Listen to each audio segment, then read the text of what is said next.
Okay. ഞാൻ കേറി. എന്താ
No.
फर्स्ट टेलर में काट लिया। हाँ।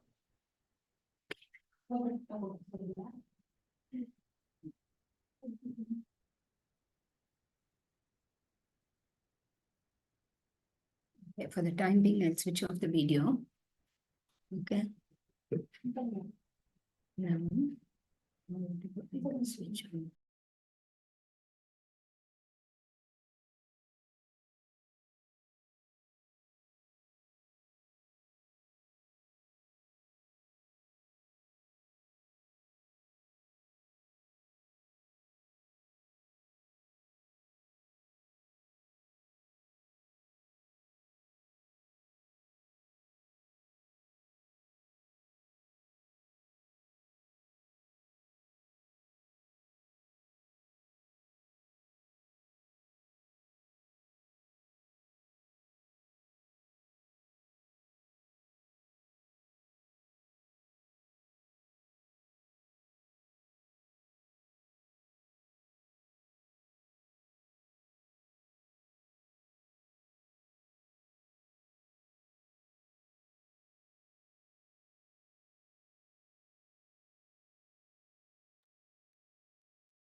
Good afternoon, ma'am. It's in live.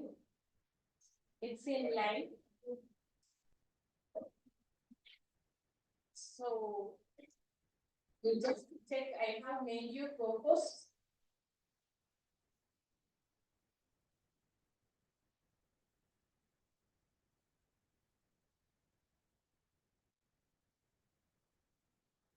It's in live.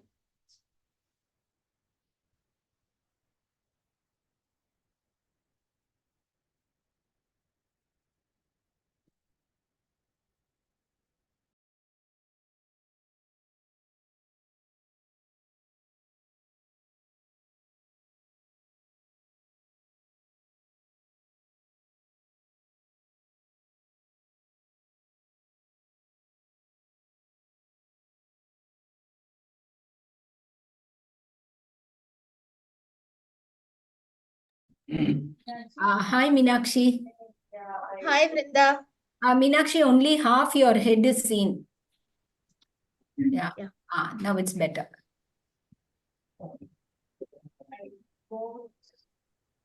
I made both of you as co-hosts. Huh?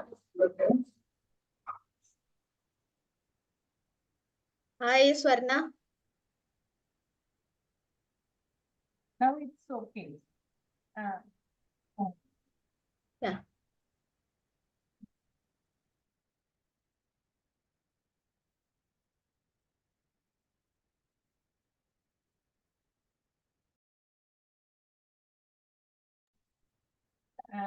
Just I'll make a move and make you people as co-host. Huh? Oh, Meenakshi.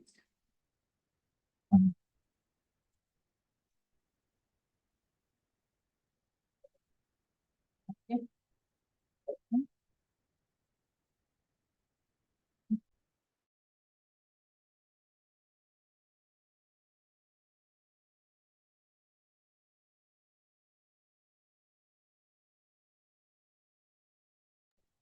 Meenakshi, it's in live. Okay. Yeah. I'll on my mobile to see the Okay. YouTube. I'll be back in 5 minutes now. I'll get ready. You're going to log out, huh? You're going to log out? No, it will be there. Huh? Okay. You just check whatever you want. Huh? Okay. My mobile to see the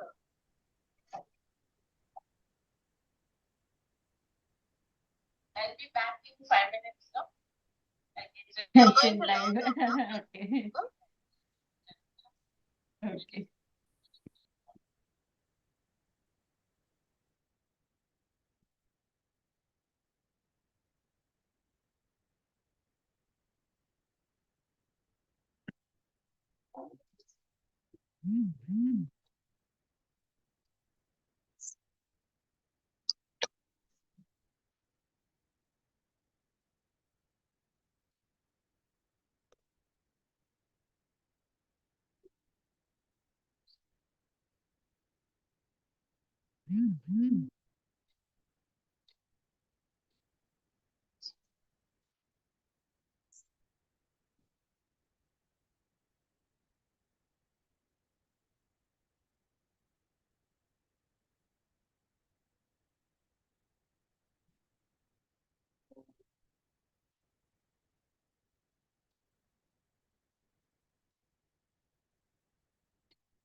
చెప్పండి. Mobile ఏమో problem చెప్పండి. అయ్యో ఏమైనా చెప్పండి అండి. దాంట్లో literally కాలడనే saying tell me what. అన్నం తిన్నారా?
Hi, Geeta. Hi, hi. Am I audible, Meenakshi? Yeah, you're audible. Okay, thank you.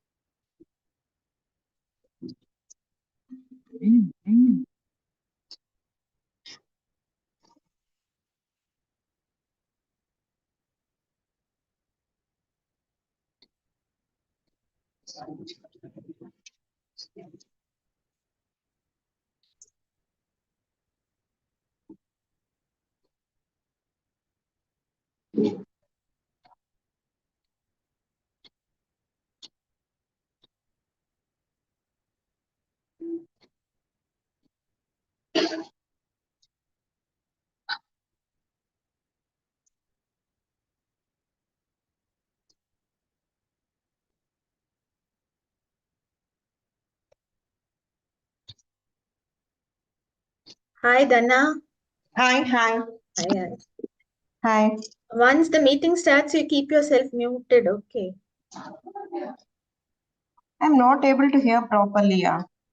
Are you able to hear now? Yeah. Once the meeting starts, you keep yourself muted. Okay. Hi, Malati. Hi.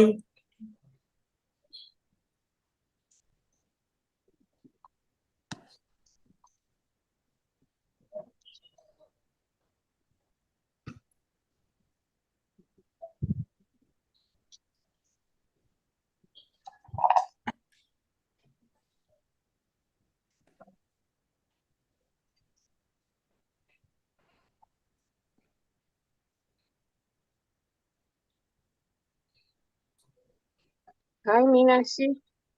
Hi. Hi, Blasi. Hi, ma'am. Happy to see you.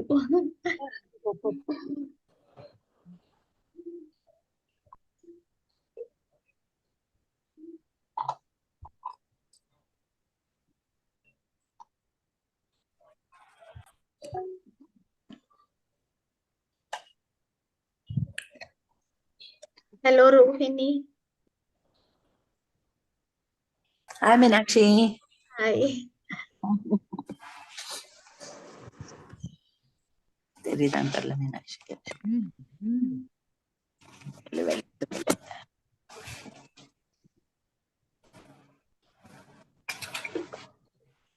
Hi, Meenakshi. Hello. Hi. Hi. தெரியுதா? Okay. Hi. Yeah. இது இந்த background இருக்கு உங்களுக்கு. இல்ல, Virtual நான் background. not at home, வெளியில இருக்கேன். So அதான் சரி, சரி. அதனால வீடியோ ஆஃப் பண்ணிடுவேன். Okay. நல்ல இன்ட்ரெஸ்டிங் டாபிக்கா இருந்துச்சா, சோ அதை மிஸ் பண்ண மனசு. ஓகே, இப்ப தெரியுதா? இன்ட்ரெஸ்டிங் டாபிக்கா இருந்துச்சு, அதை மிஸ் பண்ண மனசு இல்ல. சோ சரி, கண்டிப்பா. சரி. அவசியம். Most welcome. Okay.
No.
Correct தானே? கரெக்ட் தானே?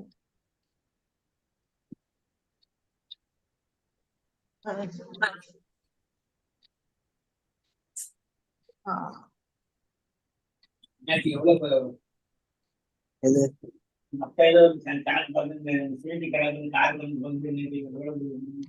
நான் ஒண்ணும் சொல்ல. கற்பகத்துல நான் பேசிட்டேன், நீ பேசுங்கன்னு சொல்லிட்டாங்க, அதனால பேசுனேன்.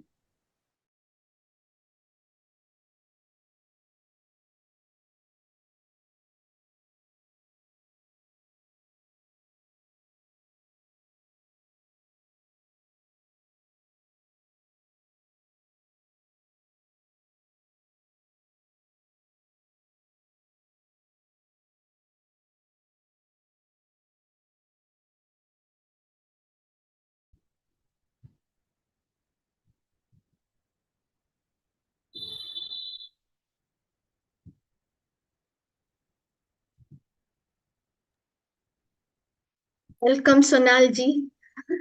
Thank you so much, Meenakshi ji. How How are are you? you, my dear? Yeah, fine. Happy to So- see you. Yeah, it's a pleasure seeing you all. And Meenakshi ji, this year you must be enjoying ISO's post. Yes. You were fabulous as a district editor. So proud of you. Thank you. Truly, truly an outstanding district editor, Meenakshi ji. This year you must be enjoying ISO's post. Yes, yes, yes. Fabulous and so proud of you. Sonal, this is Rogini. Truly, an outstanding. Hello, Rohini. Hi. Hi, how are you, dear? Fine, dear. Going on well. Okay, okay, okay. Meenakshi ji, Rohini is my batchmate. Yeah. Yeah, Rohini tells me. Yeah. So, how is the weather today at Kollam, Rohini? It's pleasant, no problem. Okay. Raining? No. Okay. Hello, Neelu. Hello everybody. Hi, Neelu. How Hi. are you? I'm fine. And Shweta is also there. Hello, Shweta. Hello. Oh, All hello, the torch Shweta. bearers, huh? So many Hello. torch bearers. Meenakshi ji, everybody loves you so much. That is why we all are here. Thank you.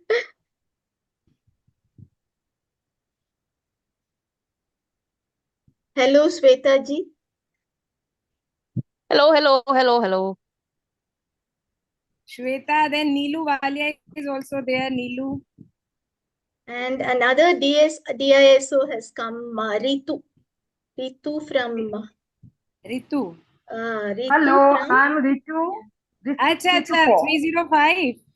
Hi. No, 324. 324. Okay, Ritu. Okay. Hello, Ritu ji. How are you? I'm fine. Nice to see you all. Yeah. Hi, Meenu. Shanti here. Hi, Shanti. Hi, Veena. How are you? Looking very elegant, my dear. PDC Veena, you unmute yourself, please. Thank you, Shweta. Hi, Sonal. Hi, Veena. How are you? Fine. Thank you. How are you? Absolutely awesome, my dear. So, anybody coming for West Zone meet or North Zone meet? Oh, yeah. South, so we will be meeting. Yeah, we'll meet you there. We'll meet you. Yeah. Certainly, for sure. Yeah. I saw you're in the group. Hi, Veena. Hi. Meenakshi. Yeah, hi, Meenakshi. Welcome you. Nice that you've organized this, Meenakshi. And thank you. And thanks to your sister and Vrinda and Ramanan for accepting my request. Sonalji, today's speaker is Veena's sister. Veena's sister and her husband. Brother-in-law. Oh, great. Very much looking forward. Yeah. Veena is a very good friend of mine. We had been treasurer Together. Huh? Yeah. Long-time friendship, no? Yes. That's what happens when you're in the district EC. Yes. So, Because we have ESO post, no, in our district 311. That is why. You have to. 1 year gap. Yeah. Rohini has joined, I think. I don't know. Yeah, Rohini is very much there. Hi, Veena. Hi, Rohini. Thank you for all the information given yesterday. Yeah. Okay. Good morning, Give her madam. my number if you want. You can give her my number. I can, if she has any. This is Shanti Ramakrishnan. Sure, Veena. Yeah? Shanti Ramakrishnan from Trichy. Oh, hi. Hi, how are you? Yeah, fine. How are you? Yeah, doing great. Good afternoon, Vimla. Good afternoon, Vimla ji. You are muted, Vimla ji.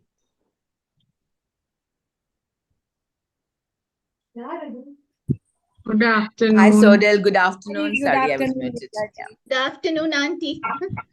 Good afternoon, Meenakshi. Good afternoon, everyone. Good Hi, afternoon, Lakshmi. Sonal.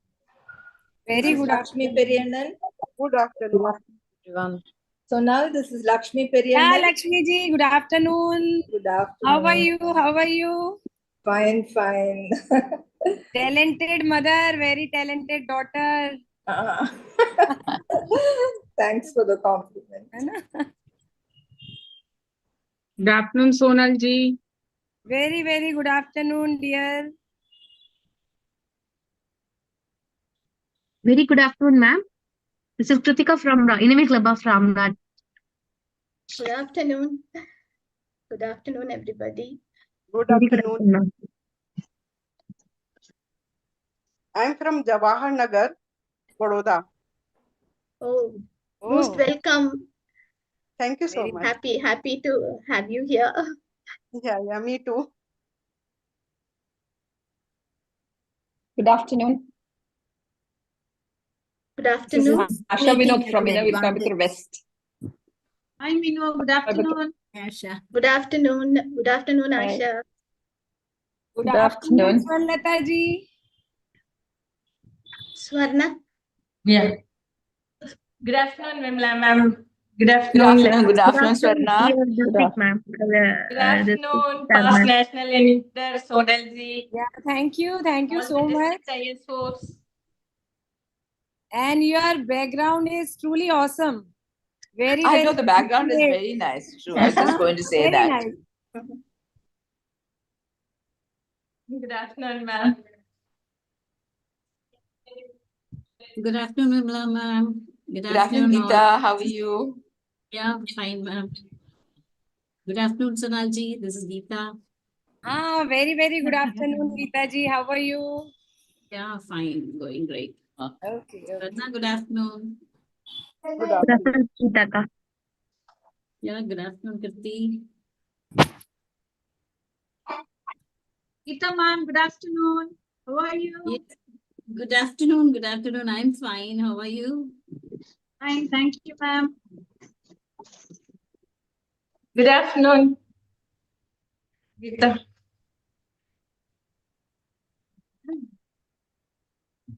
Good afternoon, all. It's Good time afternoon, to. ma'am. Good afternoon, everybody. I'm Kavita, Madurai President, Innerville Club of Madurai President. Good afternoon, Kavita. Good afternoon, Welcome. Kavita. Good afternoon. Good afternoon, Kavita. Good afternoon, Cicely Auntie. Good afternoon, Cicely ma'am.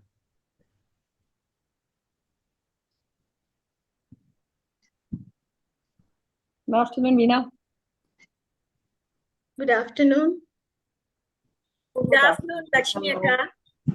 Good afternoon, Kavita. Good afternoon, Veena. Rohini. Vela, Vela. welcome.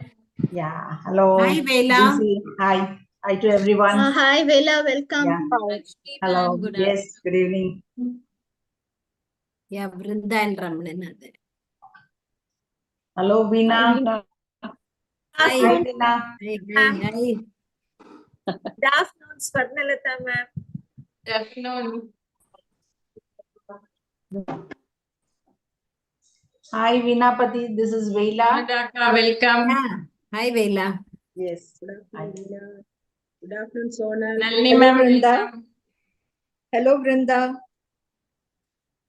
This is Meenu's mother, Lakshmi. Hi. Hi, Hello. hi. How are you?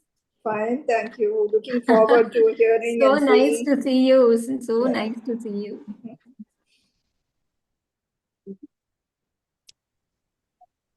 Hi, Vimla ma'am. Hi. Good afternoon, everybody. Hi, Good Good afternoon. afternoon, Kayal. Hello, Hi, good Vrinda. afternoon, Good Kayal afternoon, ji. Swarlata. Kayal ji, good afternoon. Sonal Bansal. Hi, Sonal. How are you? Good afternoon, Amudaka. Good afternoon, Nalini. Good afternoon, Kailaka. Good afternoon. Good afternoon, everyone. Hi, Meenu. Hi, all. Kyle Hi. ma'am. Hi. Good afternoon, ma'am. Shantika, good afternoon.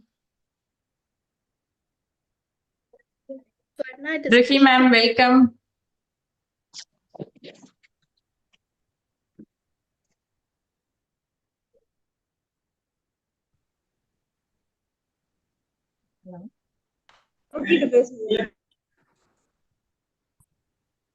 Meenakshi ji, District ISO Vinita Jain ji is also there.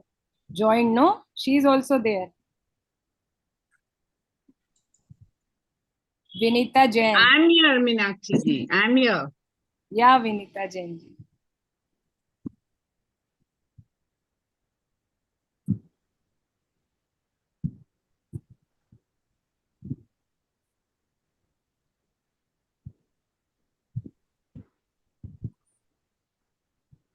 Hi, it's nice to see so many participants from all over.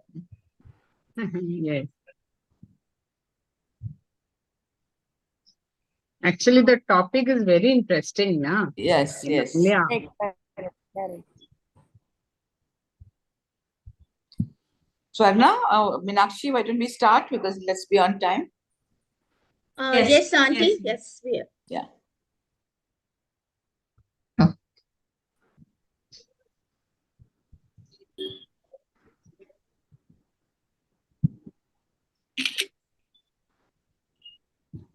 Action. Yes. Good afternoon, everyone. It's a virtual visit to Indian Himalayas, the Himalayan Chronicle. And let me start with our inner wheel prayer by Geeta, District Secretary. Yeah, yes. Instill in us, O Lord, the true meaning of friendship.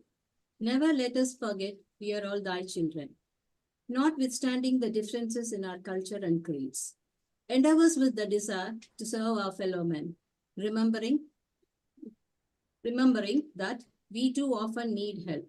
Whenever or wherever the need for service arises, help us to be ready to serve. Endeavoring to make our badge of inner wheel worthwhile, ensuring that we have not lived in vain. Inner wheel greetings to all.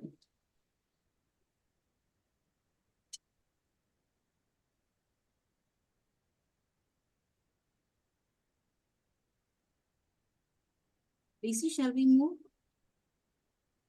Hello? Hello? Meenakshi, have you cut off the YouTube? Someone has switched on the YouTube. That's echoing. Streamlining here.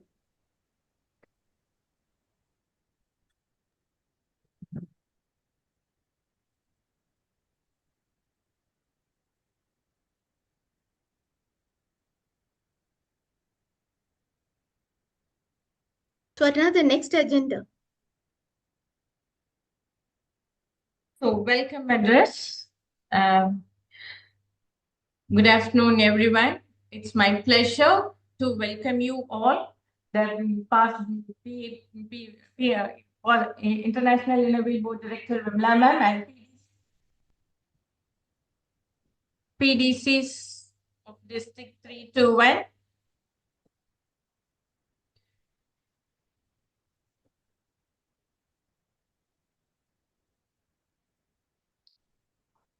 Past Association President Geeta has also joined and I can see her name. Yeni. Geeta Padmanabhan. PDC Geeta Padmanabhan and Past PDC Association President PAP Veena Padmanabhan, sorry. PDC Veena Pati. PAP Geeta Padmanabhan and from different.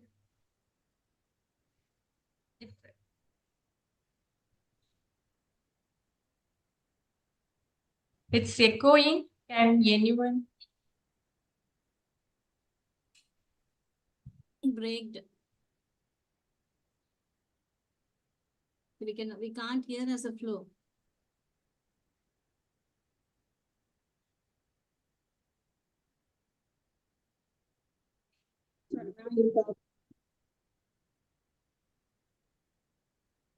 Is anybody is switched on the YouTube live? No? And too many mics are on. That is why there is too much of echo. Maybe you can mute everybody. That's the best.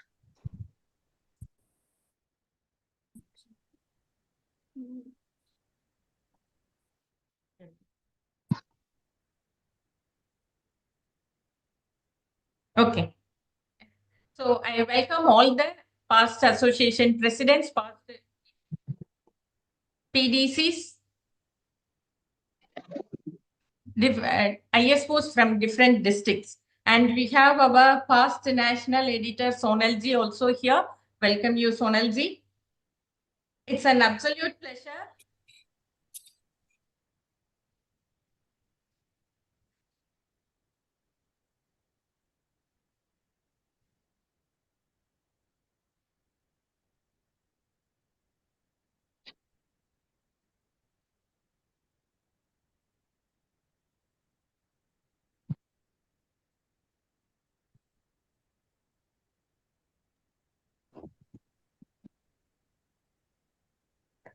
It's an absolute pleasure to welcome you all. Today, as we gather to embark on an accelerating journey through one of the most majestic and awe-inspiring regions of our planet, the Indian Himalayas.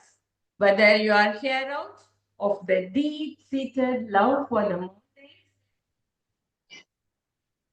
a thirst for adventure, or simply a desire to experience nature in its purest form, you are in for an unforgettable experience.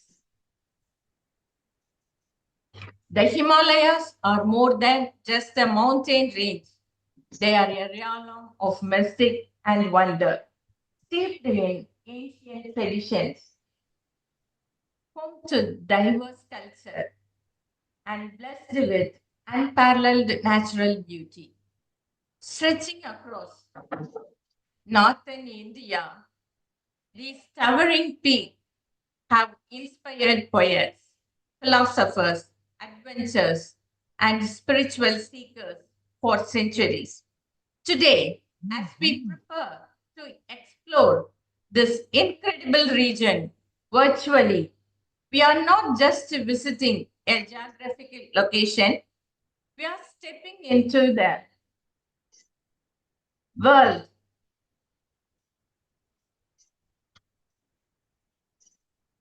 where time seems to stand still, where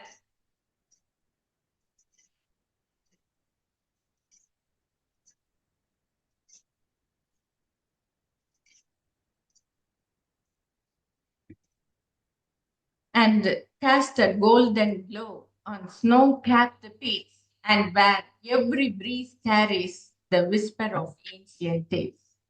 The Indian Himalayas offer something for everyone, for the adventure among us. They are the trails that challenge even the most seasoned trekkers, winding through lush forests, across roaring rivers,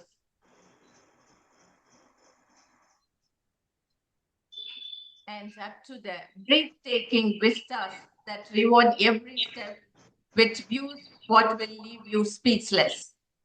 For this seeking peace and spiritual solace, the Himalayas are dotted with sacred temples, monasteries, and serene valleys where the soul can find rest and rejuvenation. But beyond the physical beauty, the Himalayas hold their rich cultural tapestry. The communities that call these mountains home are as diverse as they are warm and welcoming. The traditions, arts, and the way of life are intimately tied to the rhythms of the mountains, offering us a glimpse into the way of living that is in harmony with nature. As we embark on this journey together, I encourage each of you to take not just the sights, but the essence of Himalayas. Listen to the stories of the locals, observe the intricate details of the mountains, and get grandeur of landscapes inspire us. And the people who have experienced Himalayas has given their words. There is something about the Himalayas that puts you in touch with your soul, something that leads you to the inner silence, like Dalai Lama. And from the Vivekananda words, in the Himalayas, I found the true source of strength and inspiration. The silence of the mountains teaches us the language of the spirit. It is here that I realize the oneness of all existence, the interconnectedness of all life.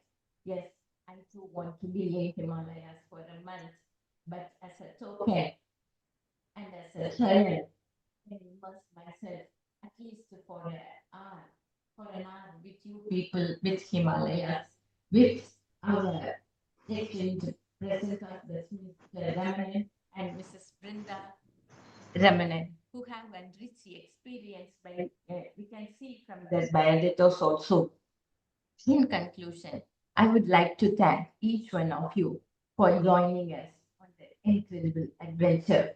Your presence adds to the excitement and spirit of exploration. Let us all keep an open heart and mind ready to embrace the wonders that lie ahead. Welcome to the Indian Himalayas. May this journey leave you with memories that last a lifetime. Thank you. And I would like to call our district ISO to introduce our chief. Swarna, I request you to pin Vrinda and Ramanan so that they can be viewed in the center of the screen. Respected District Chairman, Dr. Swarnalata Arunachalam, past District Chairman of the Association of Innovative Clubs of India, past National Editor Sonalji, District International Service Organizers of Association of Innovative Clubs of India, and my dear Innovative friends, and the speakers of today, Mr. Ramanan and Mrs. Vrinda Ramanan. A very good afternoon to one and all. I take immense pleasure in introducing today's speakers to all of you. Ratnakaradyauttapadam Himalaya Kiritinam Brahmarajarshi Ratnadyam Vande Bharata Mataram. Salute to my mother India, whose feet are washed by the sea, adorned with Himalaya as the crown. She who possesses many Brahma Rishi and Rajya Rishi. Himalaya, meaning the abode of snow, has been the second home to this couple. If the mind is eager, everything can be accomplished. The eager minds of Ramanan and Vrinda, their love for the majestic mountains has driven them to traverse the length and breadth, height and depth of the Himalaya and explore its hidden treasures. Swarnalata, could you please pin them? Are you able to do it, or shall I do it? Yeah. J. Ramanan, an architect by profession, has taken multiple roles of a mountaineer, landscape photographer, exhibitor, and author. He is a trained mountaineer and has done his basic and advanced mountaineering at the prestigious Nehru Institute of Mountaineering at Uttarkashi. The exhibition of his photographs of the Himalaya and Western Ghats at the metro cities of Chennai, Bangalore, New Delhi, Coimbatore, and his hometown Tiruchirappalli have been inaugurated by celebrities N. Ram of the Hindu, cricketer Shrikant, The first man and first woman to climb Mount Everest, Tenzing Norgay and Junko Tabe, and the renowned Sir Edmund Hillary. Vrinda is a Bharatanatyam dancer by profession and runs a Bharatanatyam school, Bala Kala Vidanam, an academy for cultural arts, established along with her husband Ramanan. The academy trains students in Indian dances, Carnatic music, Indian cultural classes like chanting, Sanskrit, yoga, and the like. She was a Senate member of the Bharatidasan University and has framed the syllabus for the distance education in Bharatanatyam. She has been trekking in the high altitudes of the Himalaya and Western Ghats along with her husband for the past 40 years.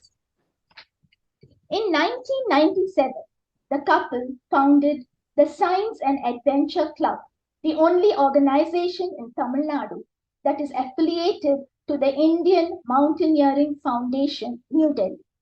Under its shelter, they have taken 300 children to the high altitudes of the Himalaya and conducted several rock climbing courses for students. In 2005, the Science and Adventure Club trekking team was honored by our late President APJ Abdul Kalam. Ramanan and Vrinda together have authored the coffee table book, The Mountains of Our Destiny, the Himalayas, which describes their 40 years expedition of the Indian Himalaya. Their other coffee table books, Bhuloka Vaikuntham on Sri Rangam, Kaliyuga Vaikuntham on Tirumala, are some of the testimonials of their love for historic relics of Bharat. Presently, they are working on documenting the temple of Samayapura. It does not matter how many breaths you took to climb the mighty mountains, but how many moments took your breath away. Yes, the scenic beauty that kept you awestruck. Ramanan's breathtaking photographs with commentary of both Vrinda and him are going to leave us wonderstruck with their presentation. Over to them to treat our eyes with the marvels of the Himalaya. Thank you, District Chairman, for giving me this opportunity. Now over to Vrinda and Ramanan. Good afternoon, ladies. Please give me a few minutes.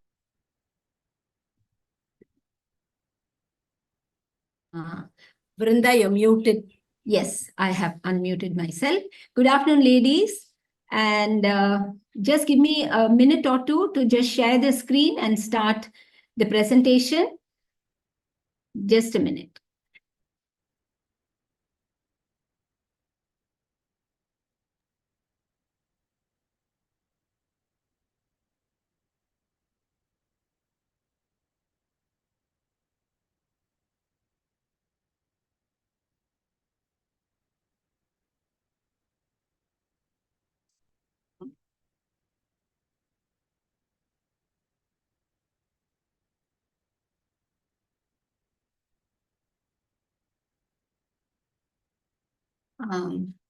Yes.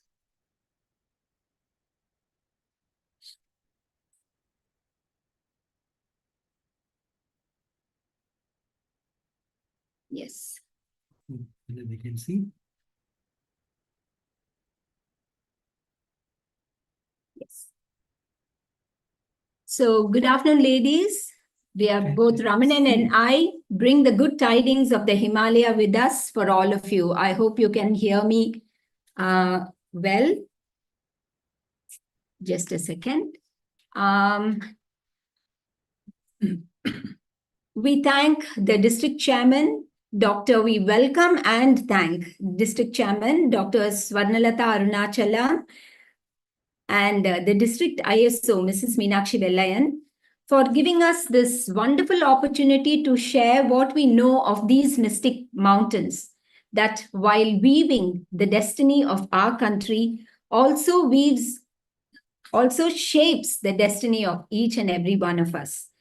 We also welcome the district executive committee members, the past district chairmen of 321 district and other past district chairmen. And I can see my sister also there, my sister Veena Pati, and I'm very happy to see her in this group. And also, so many of my friends are here, like Asha Saravanan and Shanti and so many of you here, Dhanlakshmi and all. And all the members of the Inner Wheel. We welcome all of you, and we hope you will enjoy this journey with us through the Himalaya.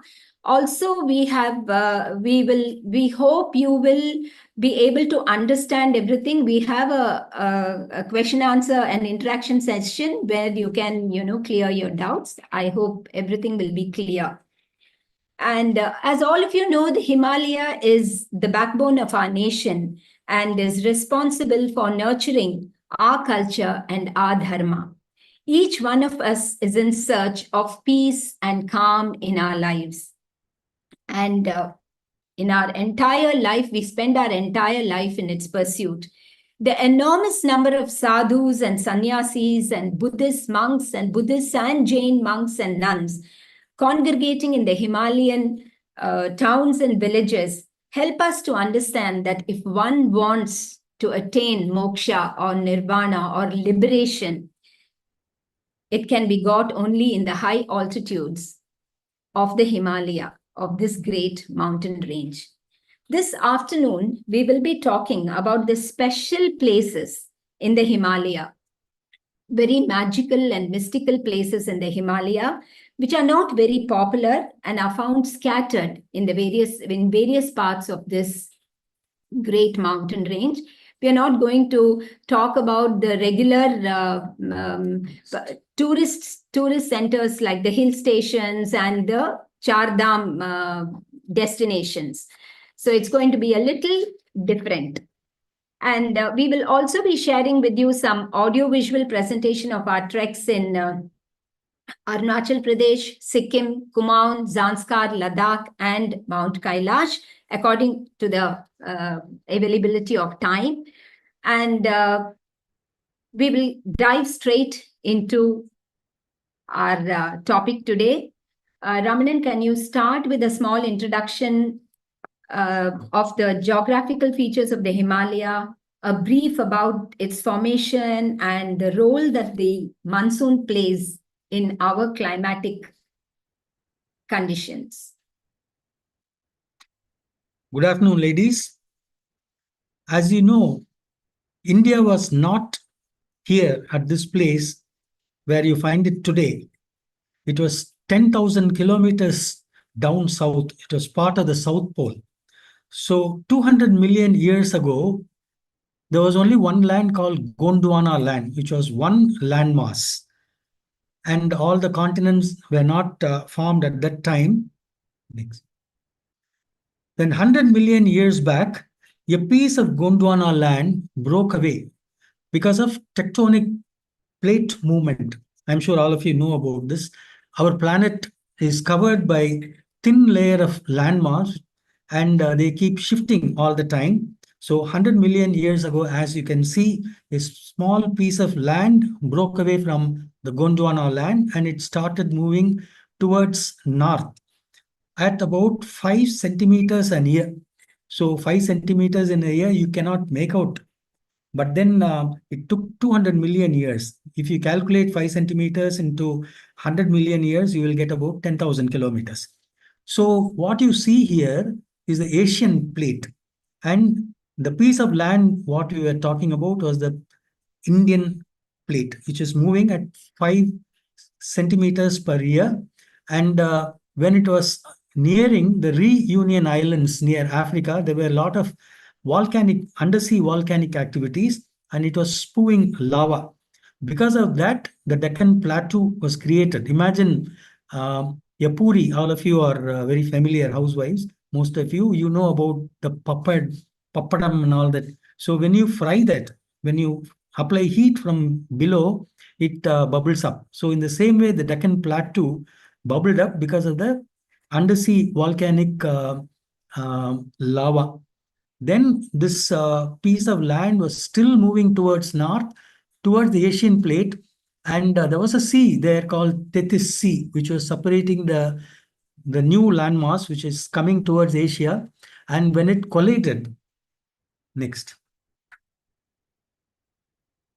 it created the Himalaya. Because of the continental collision, the landmass went up. So that is Himalaya, which is relatively young, 45 million years ago, and the Deccan Plateau was more than 75 million years ago. That is why the Western Ghats are much older. The rocks in the Western Ghats are much older, and the Himalayan rocks are very fragile because they are very new. That's why you find a lot of landslides and earthquake and all that happening in the Himalaya. So this is one of the proof which we found during one of our treks in the Ladakh. You can see a sea creature, a fossilized sea creature, which is found only in the sea. But then you find this at 18,000 feet above mean sea level in Ladakh. And throughout the Himalaya, Nepal or India, wherever you go, in the high altitudes, you find this fossilized sea creature. So that is one of the proof that Himalaya rose from the Tethys Sea. So when it collided, the Asian plate and the Indian plate, the landmass went up and formed peaks like this. This is Shivling Peak, early morning photograph. Shivling Peak is about 22,000 feet. And on the left side, you have the Kedarnath Peak. Below that is the Kedarnath temple. Kedarnath Peak is also about 22,000 and odd. And on the right side, you see Meru peaks. Meru. Next. So that photograph was taken from Nandanvan, which is about 15,500 feet above the sea level, or 3,000 feet above the birthplace of Ganga. What you see here was taken around 6:30. So the light had come out, and you can see the Kedarnath peak, the Shivling peak, the Manda group of peaks, and what you see is a frozen Ganga. That's the Gangotri Glacier. About 4 kilometers down, it melts, and then you get the Ganga water. That place is known as Gomukh. So we are almost 4,000 feet above Gomukh, the birthplace of Ganga. So Beyul. So can you talk about the monsoons, Ramanan? That image is not there. Yeah, it's not there. Okay. So. India is a very blessed country. You will not find monsoon in any other country. Monsoon is a cycle. So you can imagine India, peninsular India, and on the left side you have the Arabian Sea, and on the right side you have the Bay of Bengal, and down below Sri Lanka it is Indian Ocean. And right on top, on the north, the Himalaya is there. So while Himalaya was forming, it also simultaneously there was a plateau which was rising up. That plateau is known as Tibet. Tibet is almost 15,000 feet above sea level average. There are many places which are above 20,000 feet, and it is in round in shape.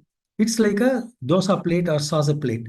So because of the high altitude during summer, April, May, it gets really hot. So when it becomes so hot, it forms low pressure. And like fire engines, clouds from Arabian Sea and clouds from Bay of Bengal, it rises and it goes like fire tenders towards the Himalaya. Then on your west coast, you have the Western Ghats, which prevents all these clouds, which water-bearing clouds, and it precipitates in the Western Ghats, and that is the southwest monsoon. So southwest is Arabian Sea, and these clouds are going towards the Himalaya, but it's blocked by the Western Ghats. So you get Western Ghats in Mumbai, Kerala, and other places. You get the monsoon in May, June. Then after that, this monsoon clouds, it still travels towards Himalaya and gathers more water. And then by July, August, middle of September, you get the rains in the Himalaya. And after the precipitation, only the dry air reaches Tibet. By the time the Tibetan plateau also gets cooled down, and all these wind, which is blocked by the Himalaya, is turned down like a siphon, and it travels again towards south, and it gathers again on the way return. It gathers more water, and by October, November, we get northeast monsoon in the Bay of Bengal. So this is a cycle, and that is how we say the mountains of our destiny, that is Himalaya and the Western Ghats, are determines our destiny, because you have so many rivers starting from the Himalaya: Indus, Brahmaputra, Kaveri, then you have Ganga, Yamuna, and all these rivers, Gangetic plains. And because of the Western Ghats, we have so many rivers flowing towards Kaveri, Godavari, and Krishna. So we have the Tanjavur belt. There you have Gangetic plains. Because of these two mountains, our India is there. Otherwise, India will not be there. It will become a cold desert. Next, you can talk. So you would have you heard of this word Beyul? Beyuls are found, they are magical, mystical places, I told you, which are not very popular among the trekking groups that go to the Himalaya. This was found by Padmasambhava. Padmasambhava was a great Guru Rinpoche, was a Buddhist Guru Rinpoche. He was a mystic. He was a very precious Guru who emerged from a lotus, as his name suggests. And he was a famous tantric monk of the Vajrayana Buddhism sect. He is believed to have come to Tibet from Udayana in the 8th century. And he these Beyuls, or sacred hidden valleys, which often encompass large areas covering over 100 square kilometers in various parts of the Himalaya. Now, let's see what a Beyul is. A Beyul is a mystical place where the physical and the metaphysical, or the spiritual world, overlaps. And the effect of tantric practices performed here will be multiplied many, many times over. And then it is a biological hotspot which is abounding with rich flora and fauna. And these spaces are believed to be revealed at a time when the world is coming to an end, and when it is becoming too corrupt, the end of the Kali Yuga, for spiritual practices by Tertans. Tertans are again special Buddhist monks who will discover these hidden texts and the terma where these Beyuls are located. And now, how will people find out about these Beyuls? So these Beyuls will be revealed as scrolls. The maps will be revealed as scrolls, which will be placed under rocks behind majestic waterfalls, gigantic waterfalls, and inside caves, and in monasteries and stupas. So it is believed that here the humanity will thrive even during famine and other calamities. So that there are supposed to be 16 earthly paradises on this planet, and all of them are in the Himalaya. And in the Indian Himalaya, we have a couple of them also. So we will be talking about the Beyul in the Indian Himalaya, starting with the one in Arunachal Pradesh. So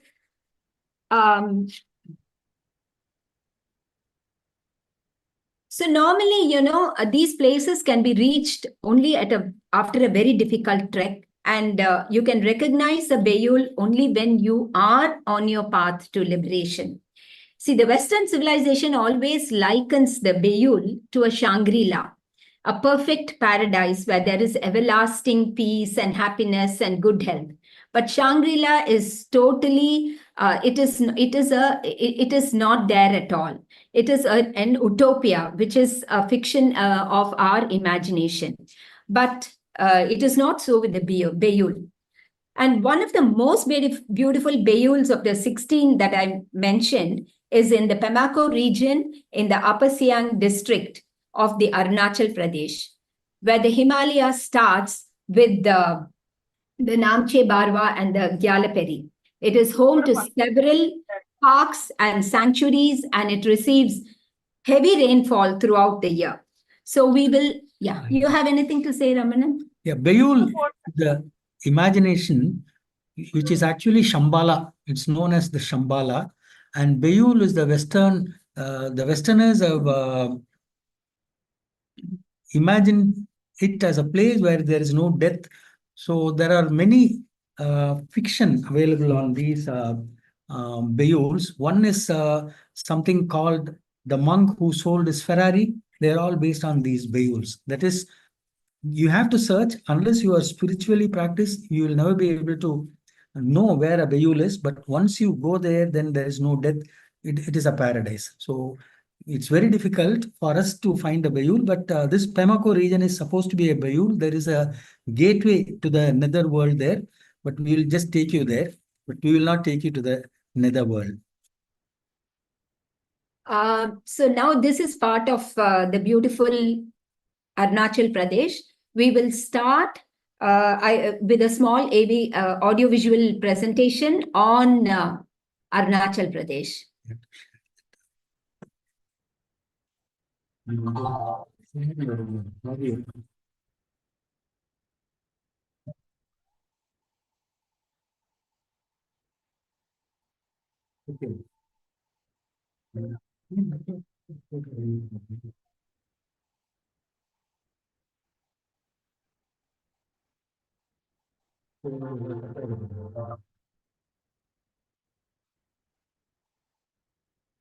Arunachal Pradesh, the Beyul Pemako, the hidden land in the shape of a lotus.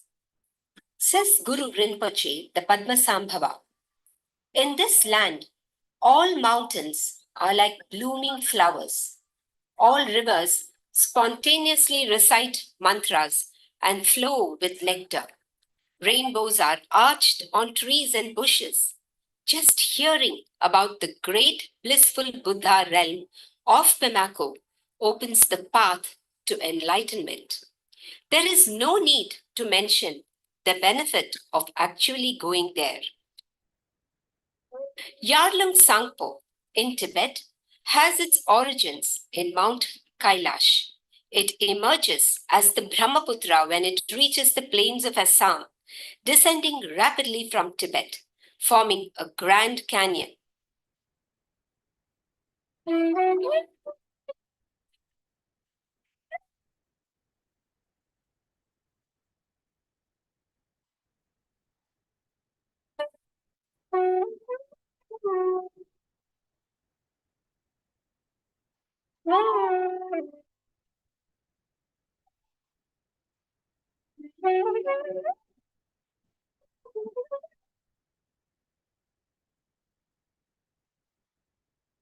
The Arunachalis, young and old alike, walk across these hanging bridges that sway with the wind, constructed across the rivers Arpom and the Siang, with ease, carrying heavy loads of rations.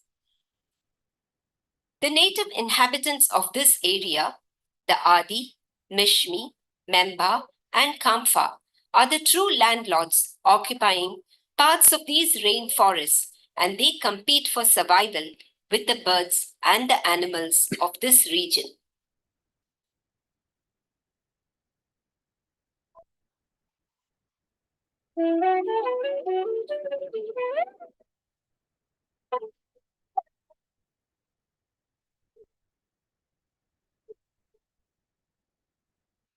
The Pemako region in Arunachal Pradesh is the sacred Beyul, where the queen of Dakinis, the Dorji Phangmo, resides. Pilgrims visit the sacred sites of Devakota, Titapuri Mountain, Eko Dumbing, Pemashri, and the Danakosha Lake in the Pemako to perform a kora or circumambulation to enable them to receive inner peace and wisdom.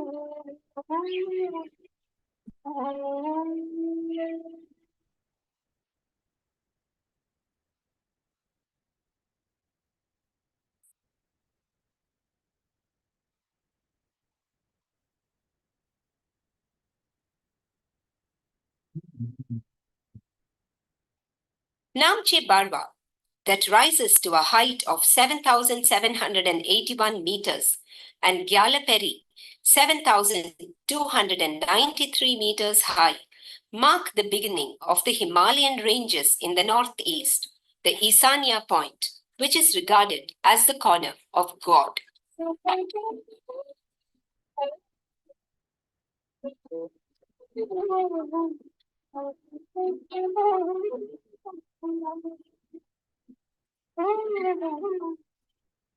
The wetlands, the rivers, the forests, the tall elephant grass, reeds, the swampy marshes, and the shallow pools provide perfect conditions to subsist for the hog deer, the barasinga or the swamp deer, the water buffaloes, the elephants, the one-horned rhino, monkeys, sloth bear, panthers, and the tiger.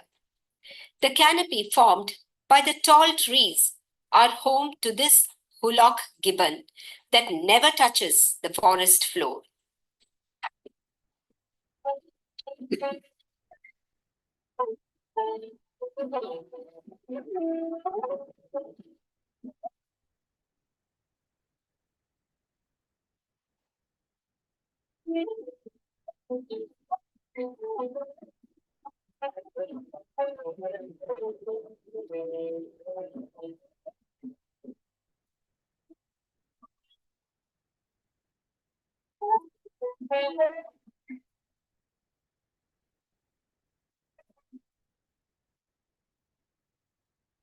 The land of sacred lakes, simple mountain folk, and lush rainforests.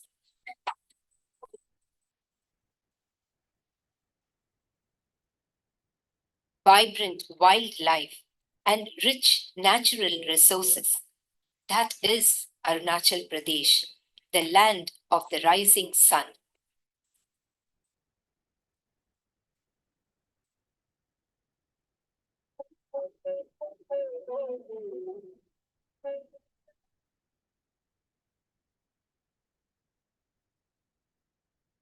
So that was the Beyul from Arunachal Pradesh. Next, we move on to the Beyul Demazong. Beyul Demazong in Green Lake, Sikkim. So there are, Kangchenjunga is one of the most beautiful mountains, and it is the highest, the third highest in the world, and it's in the world, and that mountain lies in Sikkim, in these parts. And we had been on 2 treks to the one was to the Green Lake and another was to the Goichala Pass. So I should tell you one thing, when one reaches a Beyul, how does one recognize that it's a Beyul? Most of us will not recognize that it is a Beyul, that it is, it has so many mystical properties. It is believed that if you realize that when you're in the Beyul, a miracle takes place. All your negative karmas accumulated over thousands of life cycles of birth and death are erased, and the knowledge of the self just flows in. So this Beyul in Sikkim is known as the Hidden Valley of Rice, the Beyul Demazong. Now, these Beyuls were again consecrated by Guru Padmasambhava, and they are supposed to be repositories of material abundance, spiritual harmony, and eternal life. Now, the Green Lake and the paths to Goichala are ethereal, like the one you see here. It's full of rhododendron forests and are home to a variety of exotic flora and fauna. See, these are the paths. These are the actually wooden reeds which are a pathway that runs throughout most parts of the forest, which, yeah, up to the base camp of for the Kanchenjunga and for those climbing the Kanchenjunga. And it is so beautiful. It's strewn with flowers, and it is a magical, a mysterious place where, you know, many a time Shanti and her husband Sunil and her daughter were also with us on this trek, and I'm sure she would memories would be stirring up in her mind. And one is treated to very many beautiful mountains here, like the Sugarloaf and the Tent Peak, and then you have the world's most beautiful Sinyalchu, which is considered to be the most beautiful mountain in the world. It is described as having the perfect mountain architecture. So Sikkim boasts of the highest mountain peak in India, the Kanchenjunga, which is about 8,586 meters high. And what does it mean? It means Kanchenjunga. It means 5 treasures of the high snow. That is, the 5 treasures are gold, silver, gems, grains, and religious texts. For an Indian, it's always spiritual texts and spirituality that gains that gains a higher place than everything else material in this world. So we will move on to a small AV presentation, an audiovisual presentation of this area. And after that, I will treat you to some nuggets, some interesting experiences that we met with in these treks.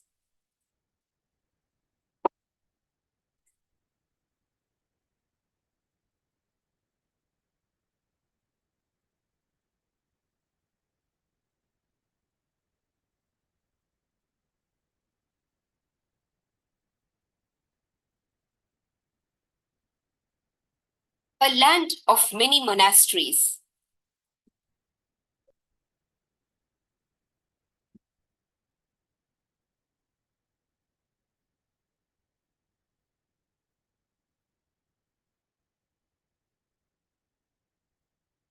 Of rare orchids.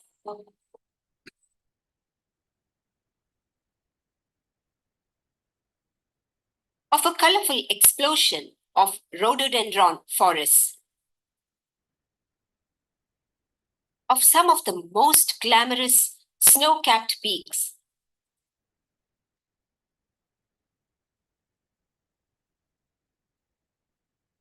And of serene lakes.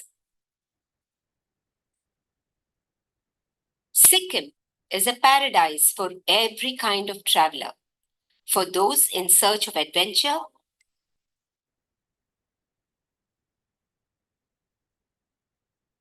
of wildlife,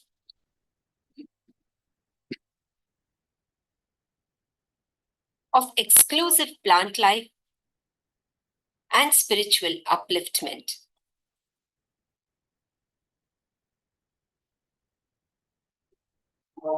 It is the Beyul Demazong, considered by Guru Rinpoche to be one of the 5 places on earth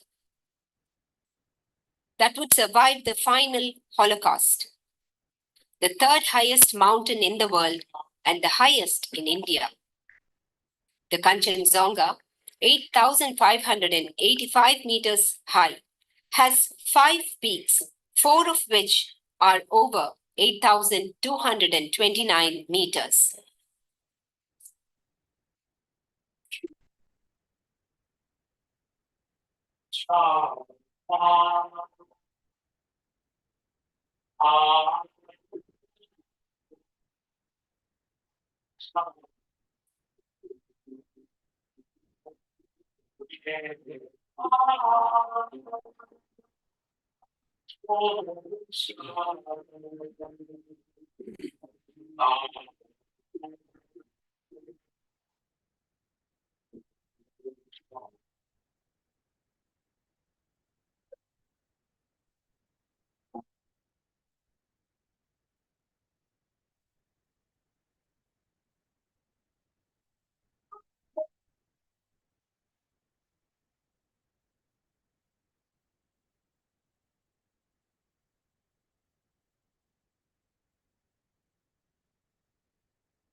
Oh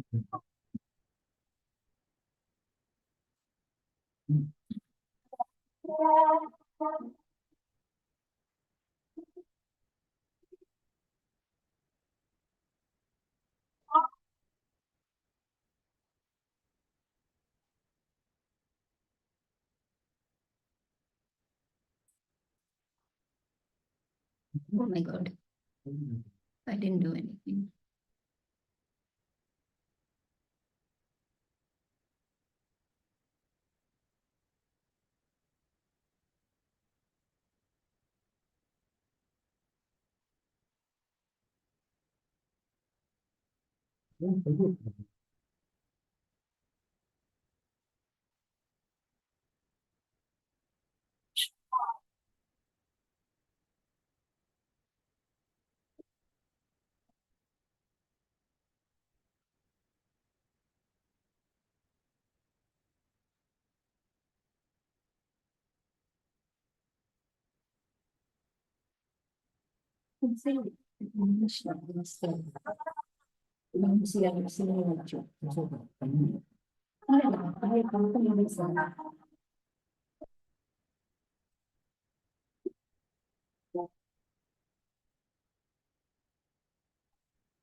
Now we are looking towards Bhutan. On the left side is Bhutan. And that peak is Chomolari from Bhutan. Our campsite. So this is around 4 a.m. in the morning. When we took this picture, the temperature was minus 15 degrees.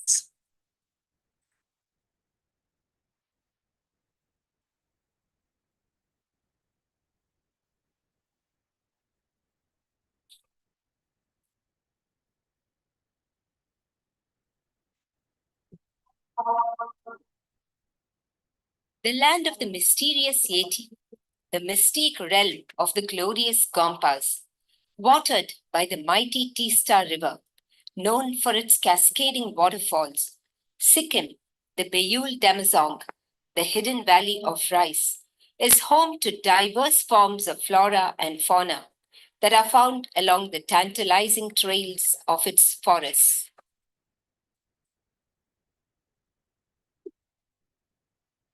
This is Mount Sinyalchu. The most beautiful mountain. Supposed to be the most beautiful mountain in the world.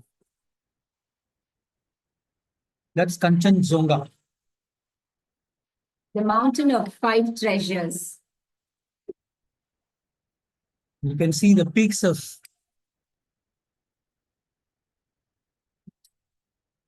Kabru Dome, Kabru South, so many peaks. Yeah. So I would like, before we go to the Kumaon Himalaya, I would like to share some nuggets from our treks in Sikkim. Incidentally, in 1982, in the pre-Everest expedition, some of the slides you saw of of the high altitude with extreme conditions were taken by Ramanan when he was a member of the pre-Everest expedition that summited Kabru Dome, which is about 6,583 meters, and which is a part of the Kangchenjunga Massif. Now, Ramanan was on the team as the official photographer for the expedition. And I must tell you that in 2015, when we were on our trek to the Green Lake, and we left the campsite of Yabuk and we were returning. We left the campsite of Yabuk and we, after a small, short morning prayer. And as usual, Ramanan and I were lingering behind because Ramanan was taking some pictures and I was keeping him company. Suddenly, I found the ground under me, kind of shake a little, and my head went dizzy. So, and I saw my guide, he also felt the same thing. Both of us held our hands and we just, slumped to the floor. But for Ramanan, who was just a few feet away, he did not face anything, neither did the group that went in front of us, that was in front of us. So, and this really shook us. I mean, why was this happening? It was a big question. And we had just experienced an earthquake that had lasted a few seconds. And the fear of deteriorating weather made us hasten towards our next camp. And the next day, when we were returning from the camp, going back to our roadhead, we found that the entire pathway that we came up was lost. There was an earthquake and everything. There was a huge landslide, and the river near our campsite was very unruly. The bridges were all over the rivers were swaying uncontrollably, as were the trees in the wind. So we started walking to Lachen, and it was on reaching Lachen that we realized, that there was a huge earthquake of 7.8 in the Richter scale, whose magnitude was measured about 7.8 in Richter scale, that had displaced life, claiming nearly 1,000 lives in Nepal the previous day.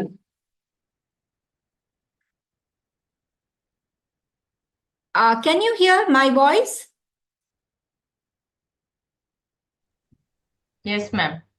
Yeah, thank you. Yes. Did you hear the music in the previous, in our previous? No, Vrinda, the music was low. It was Music was low, is it? But No, your low audio means was it's clear. something to do with the this thing, because music is. Because if I don't share, no, Ramanan, it won't be seen. Yeah, I have shared. Did you all hear in the previous one also? You could not hear the talk? No, the talk was heard. Your commentary was audible, very clear. But the music was very, it was breaking. I was giving a direct message to you, but. Okay, I didn't see it. Yeah. Okay, let's see in the next one how it works. Okay. Yeah. So sometimes, it was purely, we believed that it was purely nature's benevolence that we reached our destination safely. And normally, when we are in such vulnerable situations, we realize that we are not masters of the universe. Nature is. Yeah. So next we have the magical mountains of the Kumaon Himalaya. Ramanan, over to you. Yeah. I'll just go on to the next. So we have started from Arunachal Pradesh, that is the northeastern part of India. Then we moved to Sikkim, which is again eastern. From Sikkim, we are coming to the central part of the Himalaya, which is known as the Kumaon, Garhwal and Kumaon. Kumaon is famous for Nanda Devi, and Kumaon is also famous for the mountain, what you see on the right side. It is known as the Sanjeevani mountain, Dunagiri. This is the famous Dunagiri, which Hanuman on the right side, not that is Dunagiri.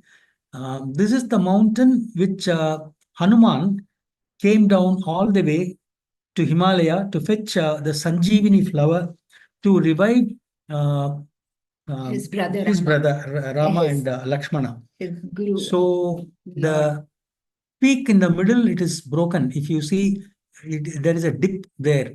So people say that is the place where Hanuman broke the mountain. And in this place is the entire Himalaya is ruled by Parvati. She is the Malay Magal. So because Hanumanji came here without her permission and broke the mountain, Parvati is very, very angry with Himalaya. No, Nanda Devi is an Parvati. Portion. So Parvati is very upset with Hanuman, and if you utter the name of Hanuman here, something terrible will take place, which we experienced there. We were camping right below this peak, Dunagiri, which is around 16,000. Dunagiri is 23,000 and odd. We were camping at the base, which is around 16,500. And our group, all the children, every day they used to chant Hanuman Chalis. we didn't know that you are not supposed to mention the name of Hanuman here. And then every day evening, they used to chant Hanuman Chalis, all of us, about 27 of us, 20 kids were there, 7 of us were adults. And suddenly the sky will become dark and there will be heavy snowfall. And next day morning, we were supposed to leave. Throughout the night, there was snow and we couldn't, like this, 2-3 days it was happening. And every day they were chanting Hanuman Chalis. And below 6,000 feet below, there is a village called Dunagiri village. Some people from there, they knew that we are on top. They just wanted to check whether we are okay. So they came up and then they said, did you ever chant the name of Hanuman here? And he said, yes. Then he said, it's a big mistake you did. You go and pay 1 rupee apara. There is a small shrine there at 16,000 feet for Nanda Devi. So we went to that shrine. Shrine means it's only a stone, the open. We paid 1 rupee apara, then said, please forgive us. We will not mention the name of Hanuman.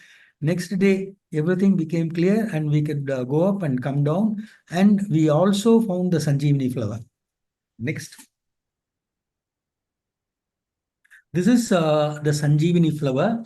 Botanically, it is known as Sasurina Sasuri.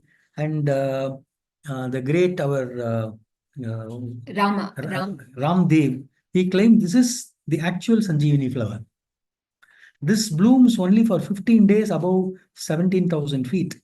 It blooms in August, that is during the monsoon time. So you'll have to withstand the monsoon, snowstorm and all that to see this flower. And we were lucky enough to see that flower. So this is Nanda Devi. And on the left side, that big pyramid is Nanda Devi. It is 25,660 feet. And on the right, it is called Sunanda Devi. They are twin peaks, Nanda and Sunanda. And if you see, they are both connected with a high ridge. This ridge is over 22,000 feet and it reaches 25,000. And Indo-French stream, in which Tenzing was also part of it, they were trying to cross this ridge. It's almost 6 kilometers from Nanda Devi Main to Nanda Devi East. And except Tenzing Norgay, 6 of the climbers, they fell and they died. It's such a knife edge ridge. This is Nanda Devi and Sunanda Devi. Nanda Devi from a different angle. So most beautiful. It's again a mythological place because even North Pole, South Pole, Everest, K2, everything was climbed till beyond that. Nobody could even reach the base of Nanda Devi because it is surrounded by a cirque of mountain all about 20,000 feet. So you'll have to climb up the 20,000 feet and to reach the base of this mountain. Long back, I had been there. Next.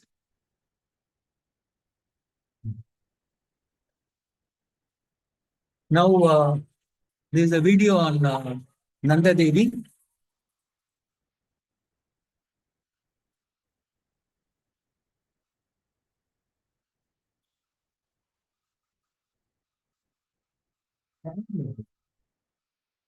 Beautiful double rainbow.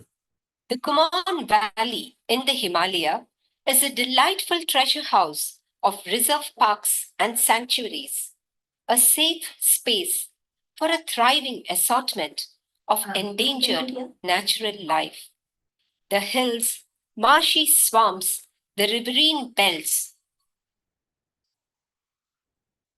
What you see is grasslands and numerous rivers offer asylum to the tiger, the Asiatic elephant. This is the famous Corbett National Park. Corbett National Park also comes under the Nanda Devi biosphere. The Bhariyal, Sambar deer, and a variety of wildlife sufficient to satiate the thirst of every nature enthusiast.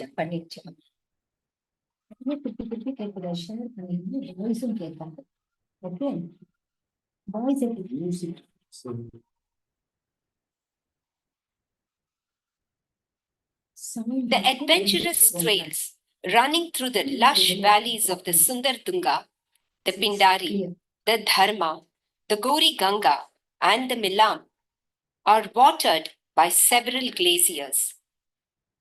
Among all the towering, snow-capped peaks that paint the skyline,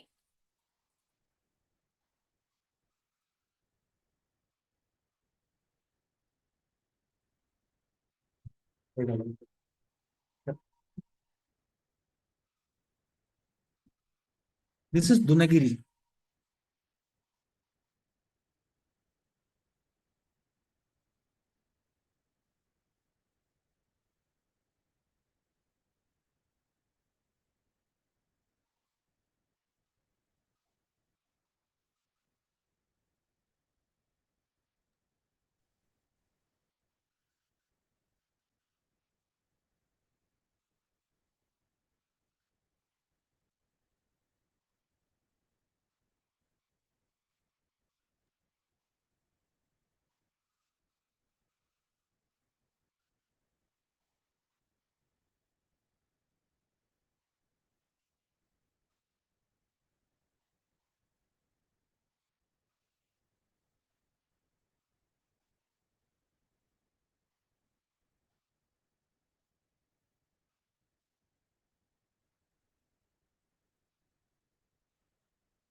it is Nanda Devi that holds a spell over the entire spirit of the place.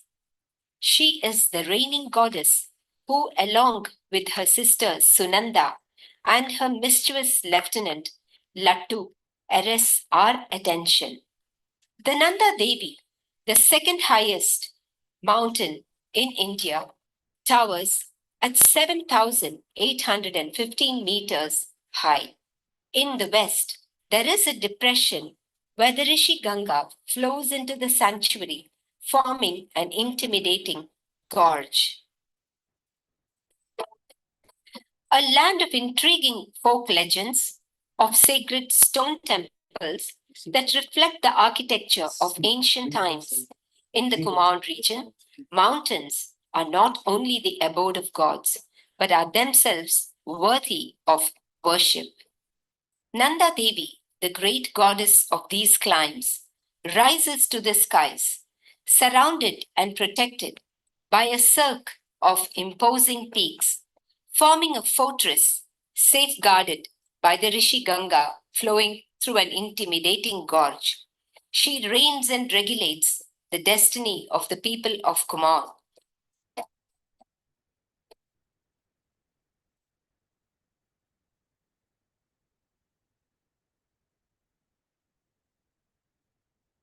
So now from the windward side, we are moving to the leeward side of the mountains.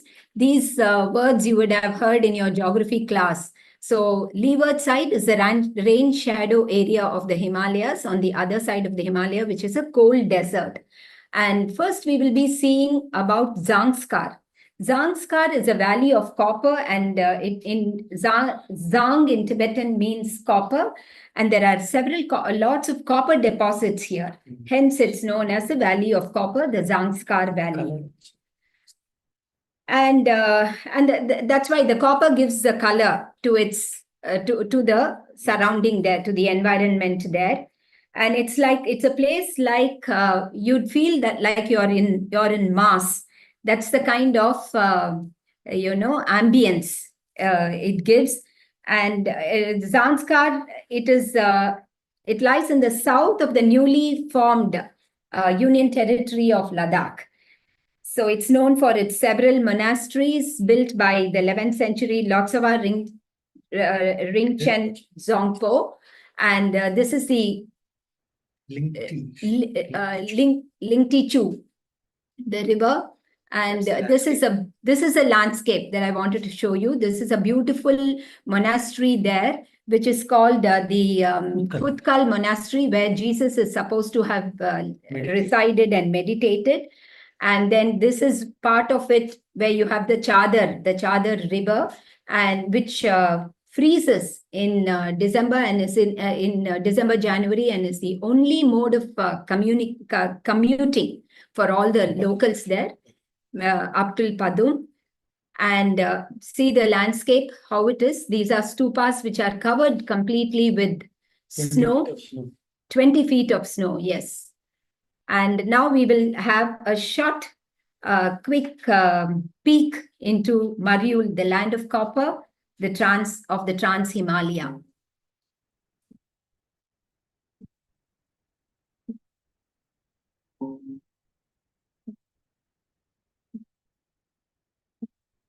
On the left side, you see Indus. And on the far side, that is Zanskar River.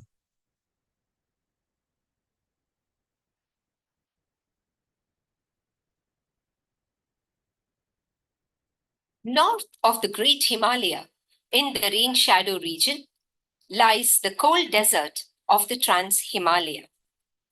Zanskar, the Valley of Copper.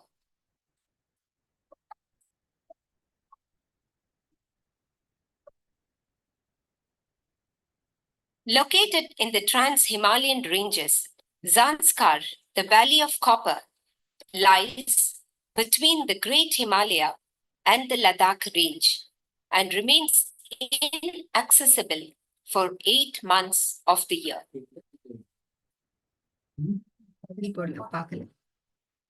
Wild and desolate, its landscape abounds with rivers meandering through deep ravines.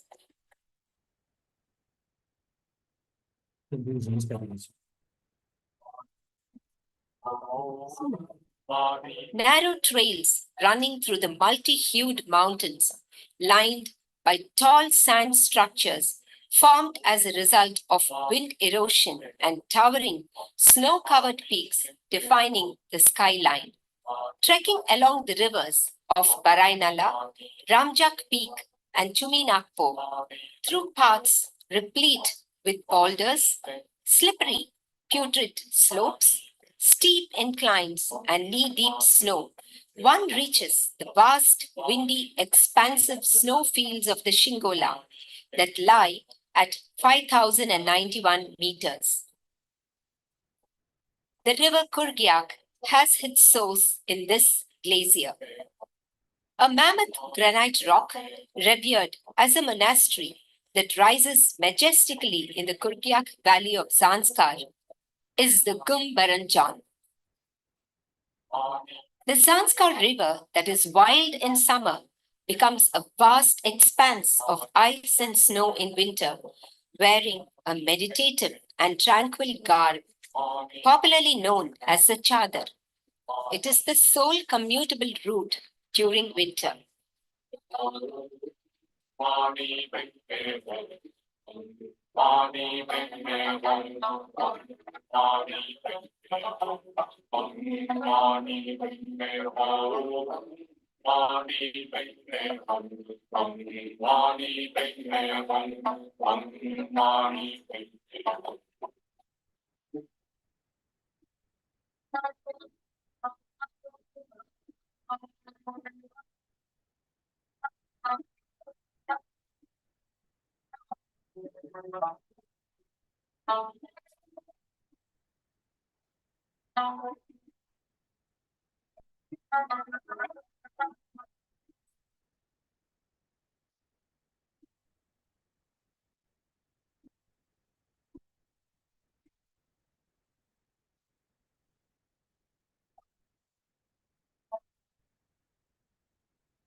Zanskar is a land of many ancient monasteries that are over 1,500 years old.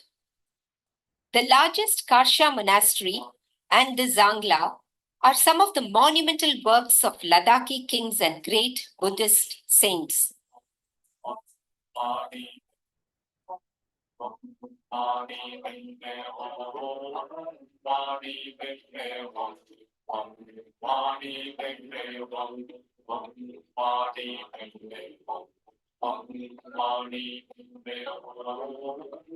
There is one that surpasses all these magnificent monasteries, a unique white structure with what appears like hexagonal cells of a honeycomb, built from mud and wood at the mouth of a cave, on the cliff face of a gorge of the major tributary of the Lungnak or the Lingti Sarap River, the Phuktal Monastery.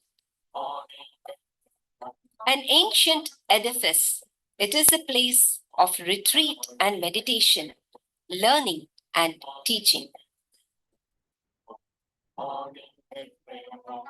An arid cold desert, a remote valley with deep gorges and glaciers, a wild and desolate landscape, consecrated by the presence of Naropa, the Buddhist Mahasiddha.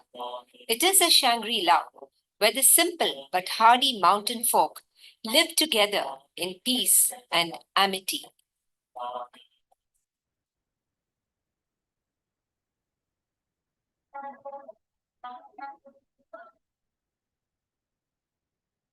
Incidentally, most of you would have heard that Jesus Christ, there is a missing years of Jesus Christ. He's supposed to have come to India, learned yoga, pranayama and all that. He's supposed to have spent 5 years in Hemis Gompa, that's in Leh, which you will be seeing shortly. And from there, he went to this Phuktal monastery, Phuktal, where he learned again yoga, and that is how he survived crucifixion, they say.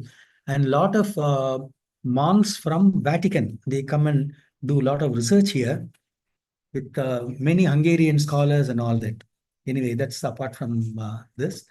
This is a very famous Zanskar, is between Ladakh and the Great Himalaya. It's known as a hidden valley. Not many people go there.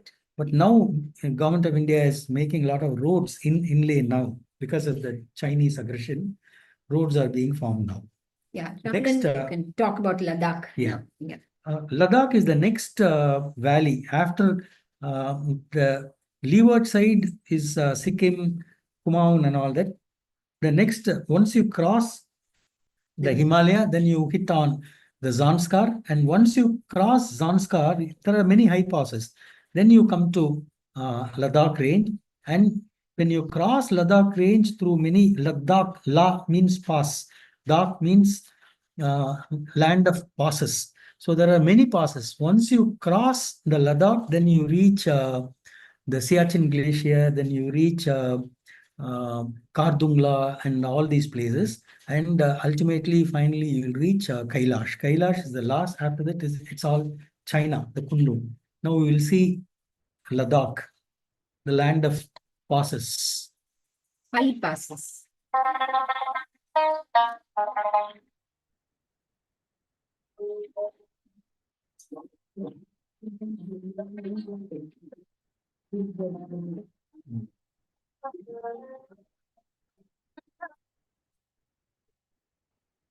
Ladakh, the land of high passes. It is the Maryul, the red land.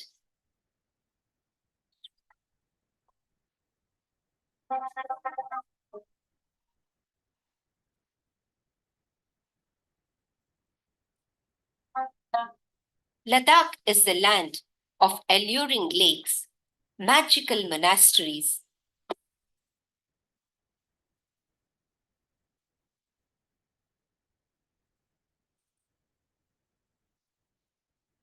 and pastoral people.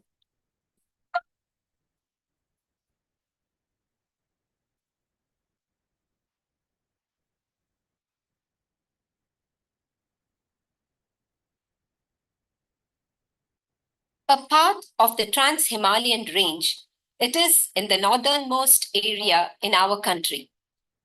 The Kardung La, the Taglung La, Zoji La, the Barlacha La are some of the most beautiful high passes in this challenging region. The natural high altitude saltwater lakes, Sokar,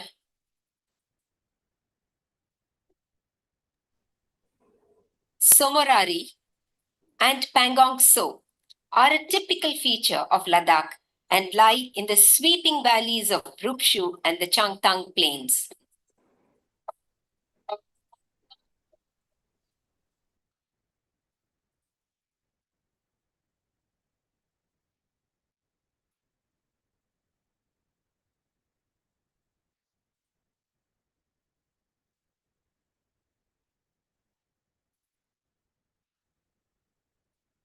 The Somorari, a pearl-shaped mountain lake, is considered to be a sacred gift to a living planet. The Ladakhis are very different from the rest of India.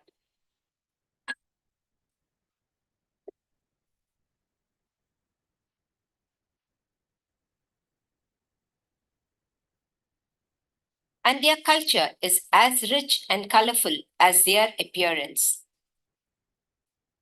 Among the different sects that inhabit Ladakh, there is one very unique group that has the bearing of Indo-Europeans. They stand apart because of their tall stature, fair skin, aquiline features, light eyes, and distinctive eyebrows.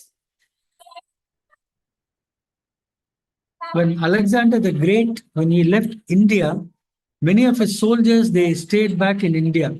And these people are supposed to be those soldiers' descendants. That's why they look They are the Dutch different, of like the Europeans. Believed to be the descendants of King Alexander, they occupy the lush valleys of the Dahanu. Among all the carnivals that are celebrated in the monasteries of Ladakh is the Dasmoshe festival, the last of the Tibetan New Year celebrations that falls in February. The dreary cold winter morning in Leh comes alive with a riot of colors and the pleasant sound of sacred chants.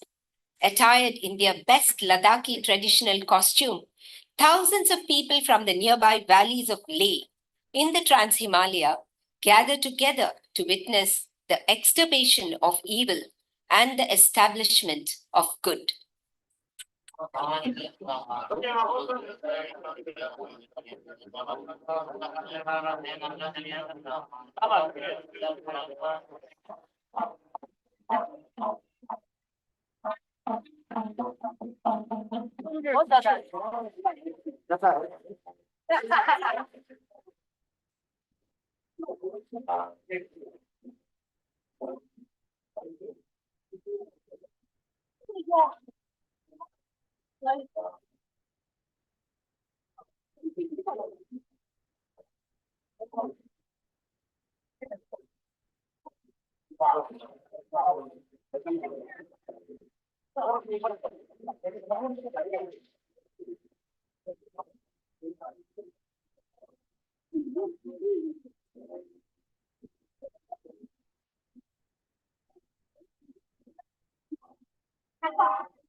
It's minus 10 degrees around this time. Yeah, this was taken in January during their festival, the Dasmoshe.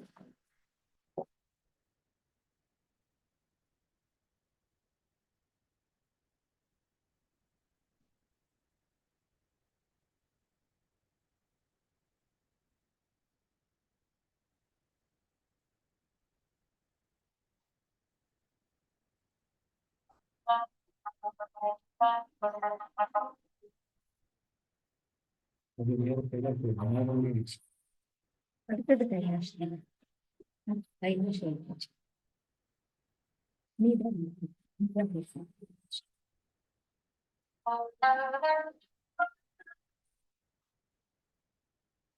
Those were double-humped camels.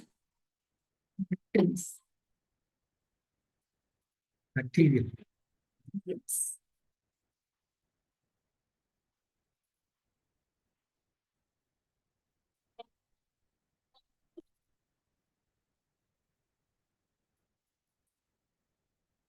It is on way to Siachen Glacier.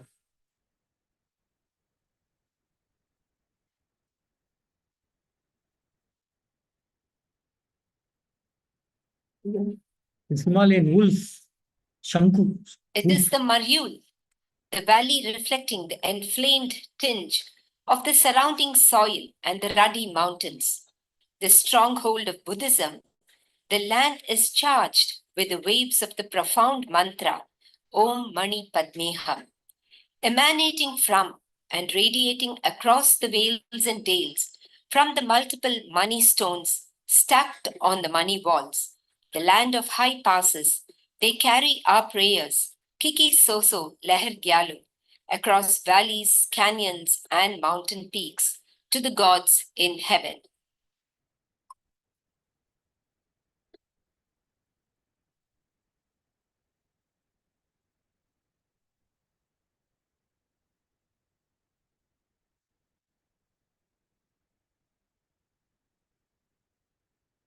So finally, we have a presentation of Mount Kailash. I don't have to say much about Mount Kailash. It's the most mystical place. And we were lucky to do the inner parikrama. Most of the people, 99% of the people go on outer parikrama. And that is through Dolma Pass. We did 8 of us because all of us were trained mountaineers. We applied to Chinese. Shanti and Sunil were also there. And they gave us special permission to go on this inner parikrama. So there is only a 6 minutes video. You can enjoy the inner parikrama. This is Lake Manasarovar. This is Lake Manasarovar, and the birds what you see are geese, bar-headed geese, and they come even up to Vedantangal. Migratory birds. This is Rakshastal. Rakshastal has 2 islands, in fact, and these are the wild asses, wild keongs. This is saltwater lake, whereas Mansarovar is freshwater. This is Kailash, the southern face, and you can see some yaks. And what you see there is the southern face, Dakshinamurti face of Kailash, and you can see some structure. In mountaineering terminology, it's called a kulua, and it looks like a vertebra. And right on top, you could see a face. It looks like a skull. They say it is the face of Shiva. So, shall I?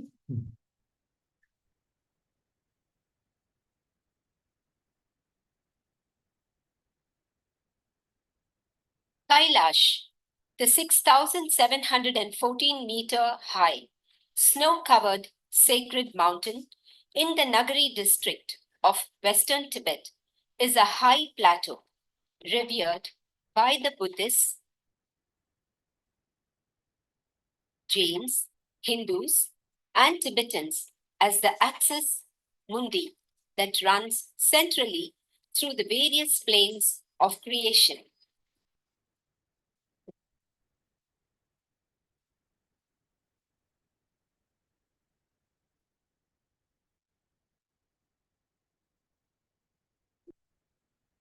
The journey to Kailash starts from Kathmandu through Lalung La at 4,910 meters.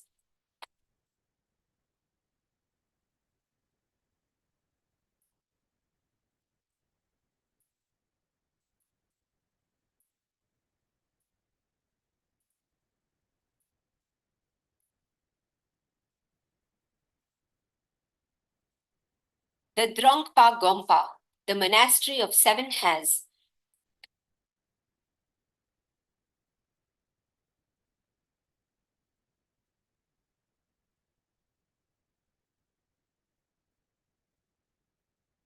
and along the river Brahmaputra before we reach the plains of Paryang.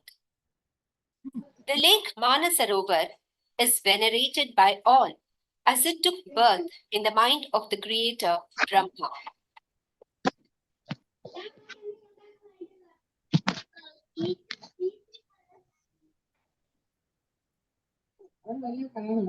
The salt waters of the Rakshas Tal that is situated close to this lake was created by the demon king Ravana to perform his austerities.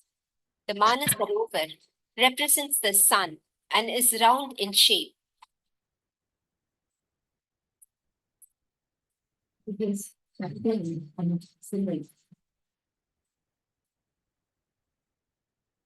This mountain is called Gurla Mandata. This is Mansarovar Lake.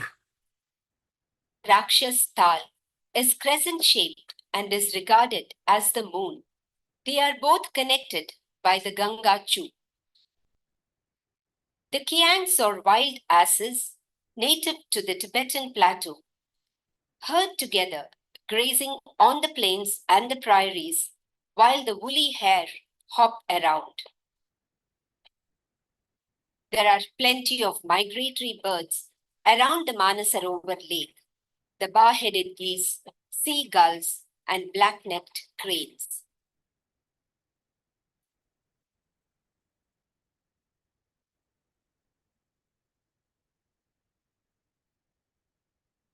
The parikrama starts clockwise from Darchen at 4,600 meters, a walk through Yamatvar and a trek to Dirapuk.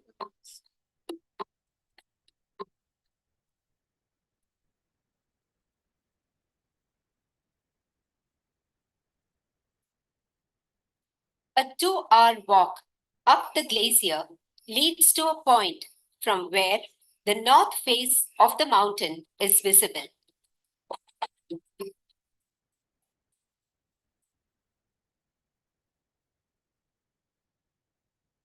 That's the actual Mount Kailash, the bottom of Mount Kailash. Our friend, he is touching it. Several marmots at Dirapuk entertain themselves jumping in and out of their burrows. The trail to Zutrulpuk, Cave of Miracles, has 2 paths leading to it. Here, those doing the outer Kora through the Dolmala take the left path, while those doing the inner Kora take the gradual ascent on the right. We had to rope up on a steep, snowy slope and trek long stretches over uneven terrain before reaching the saddle of the Khandro Sanglam Pass at 5,500 meters, covered with several cairns. The east face of the pyramid shape of the holy mountain is visible here. This is believed to be the secret path of Khandroma or the Dakinis. The next part of our inner Kora starts at Silung Gompa at 4,990 meters. The Dakshinamurti face or the south face of Mount Kailash presents itself in a grand manner for those who embark on the inner Kora. The snowfall from the dark skies stream down through the great gully, collecting below the mountain, creating the Atma Lingam at 5,530 meters.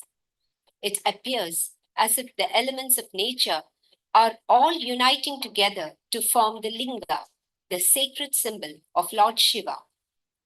The striations that resemble a stairway on the Dakshinamurti face is considered to be the spinal column through which the Kundalini rises. When you climb a steep slope, you get to see 13 shortens and the Saptarishi cave. There is the Nandi Pass at 5,840 meters. The Tibetans believe that only a man entirely free of sin could climb Kailash, and he wouldn't have to actually scale the sheer walls of ice to do it. He'd just turn into a bird and fly to the summit. This mountain was never meant to be climbed and remains unconquered.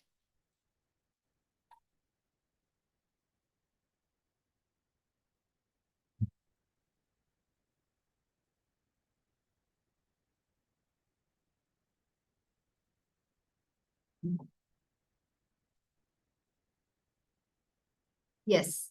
So that was our presentation of the Himalaya.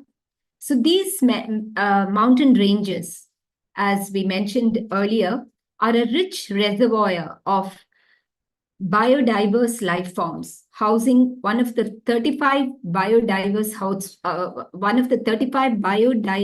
hotspots on the Earth's surface.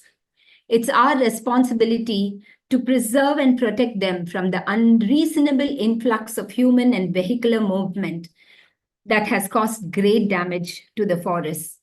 Haphazard tourism management, poaching and hunting, construction of huge dams, mining and pollution due to chemicals are now affecting the biodiversity present in the mountains. The time to act is now. These mountains are our country's lifeline, and we need to protect them. Ramanan and I thank the Inner Wheel for giving us this opportunity to share our knowledge about parts of the Himalaya. The mountains offer a fighting challenge to the heart, soul, and mind. Explore glaciers, walk ridges buried deep in snow, and sleep under the stars to imbibe their indomitable spirit. Thank you, thank you, thank you. I hope all of you enjoyed the show.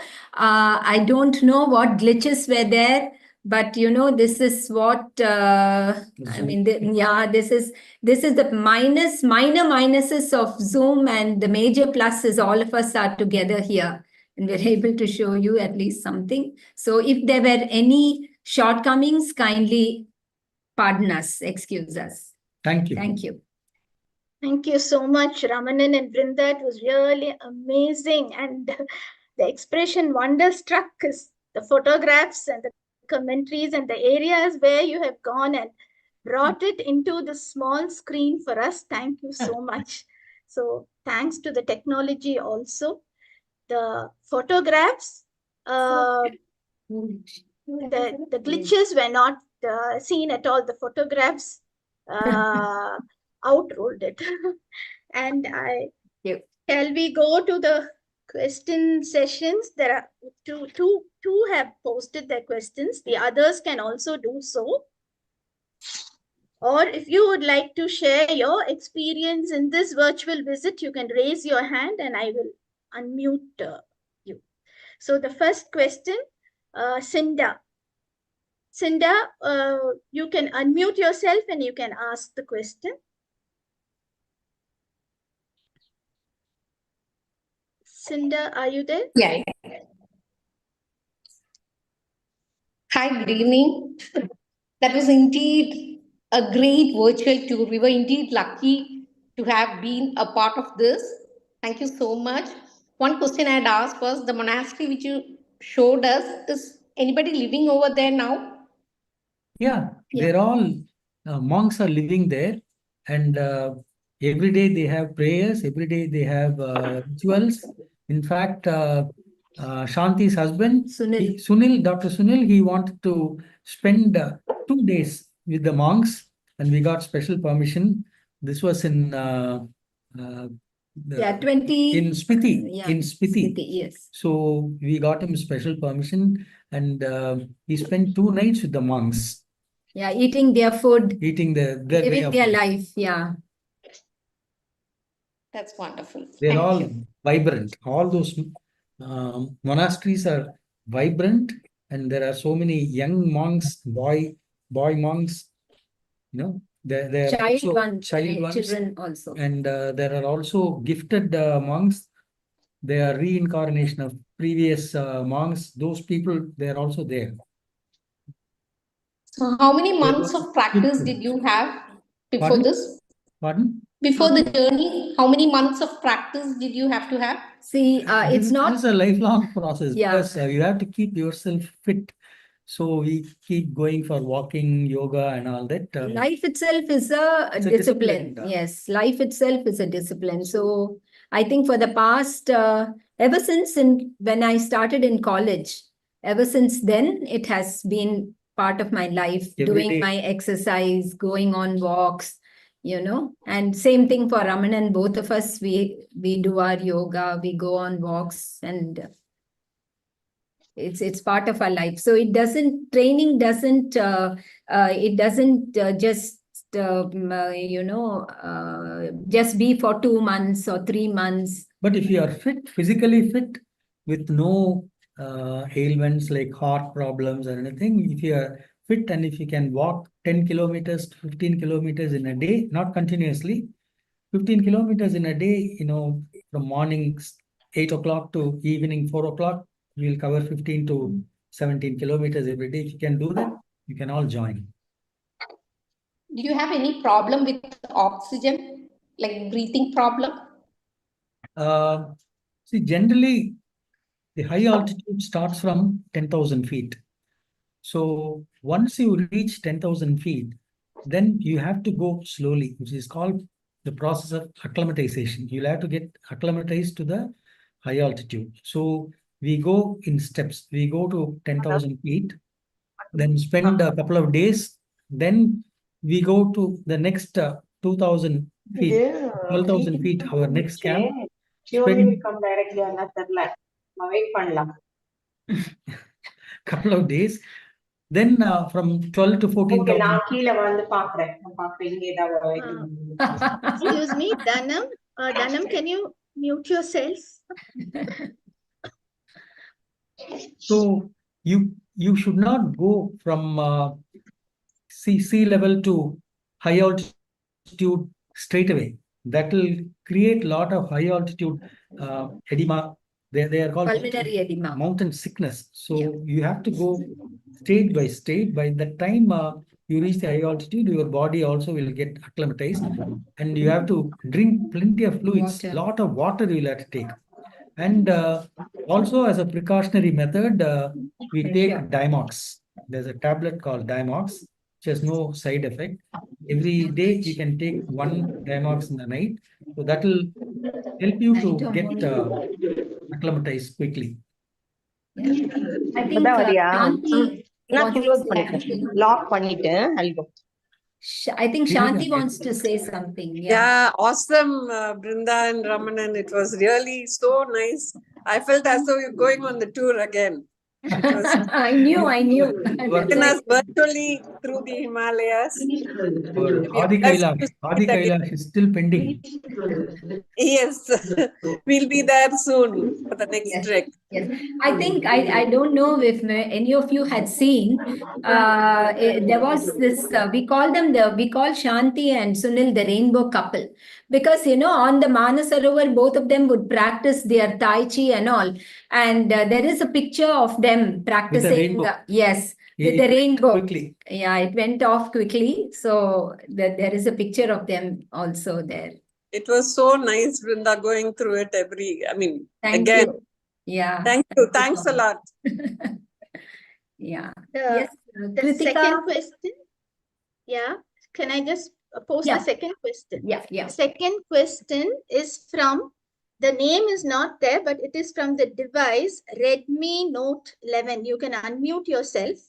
She has asked the question, how many days or months, that is your longest, has been your treks, and the minimum days also? Longest trek Longest is Srikanta. Srikanta normally it takes 2 weeks minimum, and ideal is 3 weeks, because 3 weeks it takes acclimatization. All these things will require 3 weeks. Normally our treks are designed for 3 weeks, and we design our own treks. We don't go with anybody. So every time we go to a new place, because Himalaya is so vast, so there is no point in going to the same place, because from the beginning we were doing all this to write a book. And the Hindu published our book, which is called The Mountains of Our Destiny. All 45 years of our trekking photograph experience, we have put it there, and it's a nice book. It has gone for the 3rd edition now. It did very well in the market. The next question raised by Mrs. Sivasundari Bose from Innerville Club of Tiruchirappalli. Sivanti, you can unmute yourself. It has always been my dream to go to Himalayas, but I think it's a bit too late now. But you all made me feel as though I was there. Thank you, Vrinda. Thank you, Auntie. Thank you so Mr. much. Bose will take you on his Java. You still remember I that? always remember him Yeah, traveling on the traveling Java. on a Java. Yeah. He can still take you to Ladakh. A lot of bikers go there. Yes, yes. There are very many places, Auntie, where you can just go. The transportation There is are available these days. Now, Yes. Modi government had made many places accessible to cars, but Yeah. still there are places where you have to do some hike some and trekking. trek and all Yeah. that. But Maybe Trans some. Himalaya, the Ladakh side, everywhere now it is connected by road. You can all go by car or bike. Yeah. I had posted a question to whether the Himalayas are still growing. Yes, it is still growing. In the beginning, I was explaining to you that India broke away from Gondwana land. It is moving towards and moved, Still moving. and then it is creating. Even now, there is a pressure. The Indian subcontinent is pushing. Yeah. It is pushing, so it still keeps growing like that. Thank you for the explanation and this program. Loved it really. Thank you. I would request Kritika Raghu, who has raised the hand, to unmute herself. Yes, ma'am. Very good evening to all the dignitaries, ma'am. First of all, I would like to thank my district chairman, Dr. Sonalata, ma'am, and my district ISO, ma'am, for this wonderful opportunity to explore with dear ma'am and sir.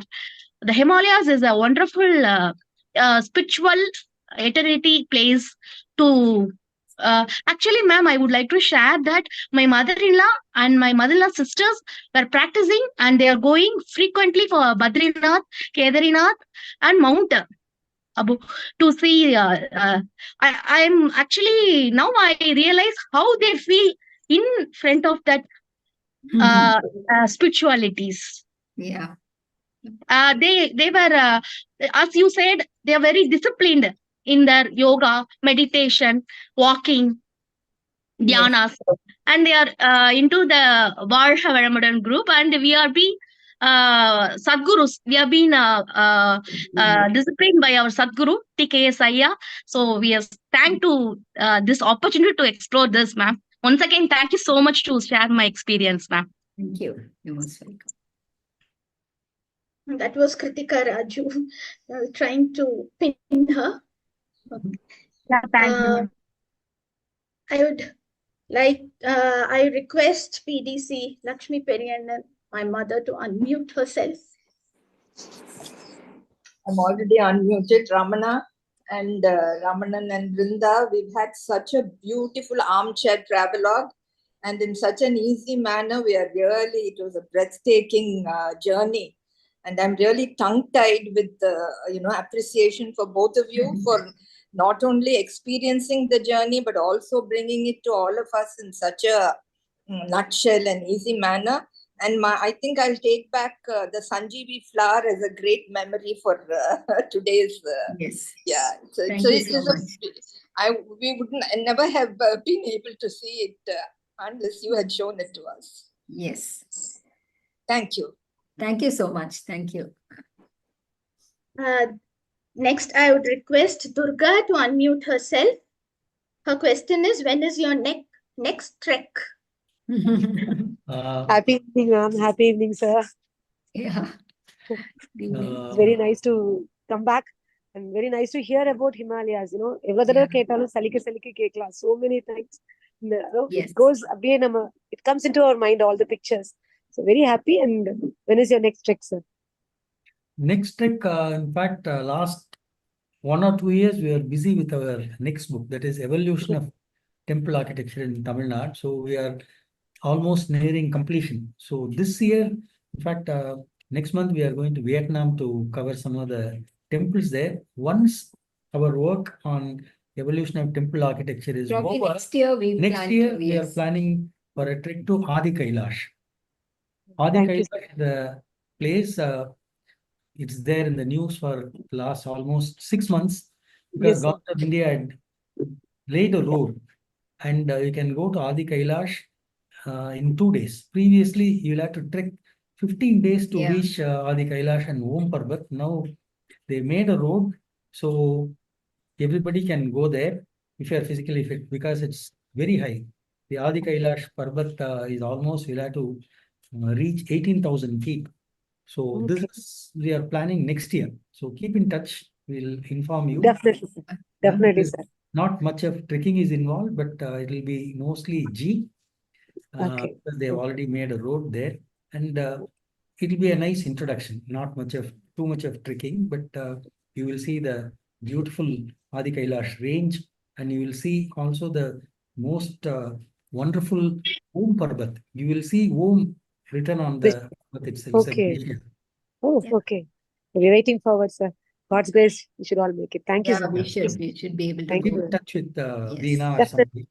Definitely, sir. Thank you, sir. Also, I must tell you that my nephew, my sister Veena's son, Roshan, used to be the youngest in our group. He was just about 8 years old when he started trekking with us in the Himalayas. So as young as 8-year-olds can go up to a certain height. Yeah, Roshan had come up to 16,000 feet. Yeah, he was mad over, he would use Himalaya toothpaste and Himalaya soap and Himalaya everything.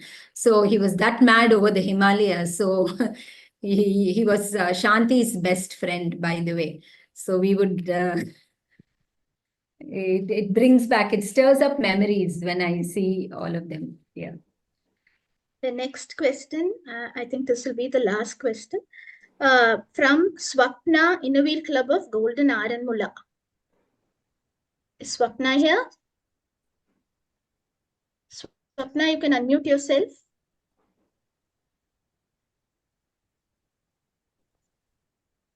You can hear me, Yeah, ma'am? yeah. Yes, Okay. yes. Yeah. First of all, I want to thank Samlata ma'am and our own ma'am, ISO ma'am, Meenakshi ma'am, because a wonderful, now I am standing in Himalaya like that I can feel. So, and next I want to bow my head to this Ramanan sir and Vrinda ma'am, because it's a marvelous speech. And sir, Ramanan sir, can I ask you a question? Yes, please. You can hear me? Yeah, I can hear you. Yeah. Okay. So 2-3 questions. I have small questions. One, when we are going this higher and higher part of this Himalaya, this pranayama and all things we are doing, we are getting enough breath there. Yes. So oxygen, it is available. Oxygen is available. Oxygen is available in sea level. In sea level, you will have 6 liters of oxygen per minute for you to breathe. So above 10,000 feet, it will be about 4 liters, and above 6,000 meters, that is around 18 to 20,000 feet, it will be about 3 liters. But the dead zone is 26,000 feet. There you will get only about 1 liter of oxygen. So a lot of people require bottled oxygen. But places where you go, normally Char Dham, places like Kedarnath, Badrinath, you don't need any bottled oxygen or anything. There will be less oxygen. But as I told you, if you acclimatize yourself, if you go slowly, then your body will get acclimatized. Okay. And the second thing, I heard of some and I read some books. 1 or 2 leaf, it is enough for these monks for a day. They are eating leaves like for the food like that. Is it true? Or any other food? See, we are ordinary people who climb the mountain, so we have we carry groceries with us, rations with us. We have a cook to cook our food, but very simple vegetarian food we take. And so probably the people living there, like some of these sages, sannyasis, you'll find some of them in very remote areas where nobody goes. So maybe those people, maybe they eat leaves and who are doing some special sadhanas, they must be having some leaf and all and sustaining. But definitely we cannot. So we always have a good meal 3 times, by 6:30 we finish our 3 meals. Yeah, we have a good meal. We have Yes. porters and Sherpas coming with us, cooks also. So we provide breakfast, lunch, because you need to eat well. So this is some specified time it is there. This ice is melting and we cannot go that area like that. So some specified time we want to go there. Yeah, there is specific time. Yeah, because the seasons, Specific Himalaya period. has seasons. If you want to see Himalaya with snow, then you'll have to go in the winter, like Chadar and all that, where the river freezes, waterfall freezes. So everything will be blanket of snow. If you want to see colors, then you should go in autumn. If you go to Srinagar in autumn, that is October, November, all the chinar trees will turn red. And if you want to see blooming of other places, then you'll have to go in the monsoon time. That is August, September. The flowers boom. Unfortunately, Even in Sikkim, you have to go in April. Sikkim, you have to be in April, to see rhododendrons. So we have traveled the Himalayas to in different seasons because we were writing a book, so we have to show people the different seasons of the Himalaya. So this when Arunachal Pradesh, Sikkim, and this Nepal, all different seasons are there. Different time is there. Yes. So one more question. This Manasa Sarovar, actually the Everest is more than 8,000 meters of it, and this Mansarovar and Kailash is only 6,000 like that. Yes. So this nobody climb in top of Kailash, all are saying, and this Manasa Sarovar, is it a real one? We can see that one. Yeah, Mansarovar, we showed you some pictures. You show me. After I sent the questions, I saw that the Manasa, it's the Mansa Sarovar. Yes. It is. It is Mansarovar. And nobody will climb because Kailash. of spiritual reasons. Yes, It is not because of people say if you climb Kailash, people age and all that. It's all myth. Nothing like that. Technically, it's not a very difficult form. The Jains, the Buddhists, the Hindus, we all attach a certain, sanctity to the mountain Kailash. So that to the mountain of Kailash. So hence, nobody will climb it, and it's not allowed. It's not allowed. Yes. Purely because of spiritual reason only, not because if you go there, you will die. There are many YouTube people who keeps, propagating things like many mountaineers have gone up and vanished. Many mountaineers, suddenly they become 10 years older, and it's all. This Kangchenjunga is there. Kangchenjunga is there. We can climb over there. Yes, you can. Yeah, there are climbers. For that, you need Many a lot. Only top class climbers can do it. Even now, nobody climbs it. Kanchenjunga is Kanchenjunga, nobody climbs. Yeah. People have climbed it, but lot of difficulty. 5 feet below the summit, they stop because that's also a holy mountain. But Kanchenjunga, it's like, in Indian cricket team, if Tendulkar scores, you call him a great player. So in mountaineering, it is like equivalent to if you are like Tendulkar in cricket, then you can climb Kanchenjunga, that we are all like county players. Myself, we are all like Chota high school cricketers. Okay. Thank you very much, ma'am. I bow my head to both of you. Thank you very much. Yeah, but is it over? Thank you so much, ma'am. It's a real wonderful session. That's the mountain of Himalaya. We also feel that it's a kind of a mystic and spiritual journey. We went all, and it's a kind of a virtual treat to all. We really want to be there with you in your next seasonal trip. It's really interesting, and came to know many things about you. Thank you so much, ma'am. Ramanan sir and Vrinda ma'am. The photography as well as the commentary is very useful for us. It's even in our sleep also today we used to think about this. Thank you so much. I think Shanti wants to say something. Probably share. Dr. Shanti. Yes, thank you, Chairman, for organizing this, and thanks to the ISO, District ISO, Meenakshi Valayan also. It was wonderful going through the journey again. Thank you, everyone. Thank you, Vrinda and Ramanan. So shall we move to the official vote of thanks by our district editor, Dina Goshi. Good evening, everyone.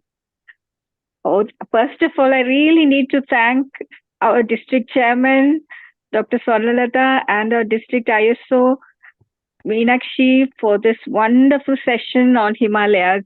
And DC, your background looks awesome too.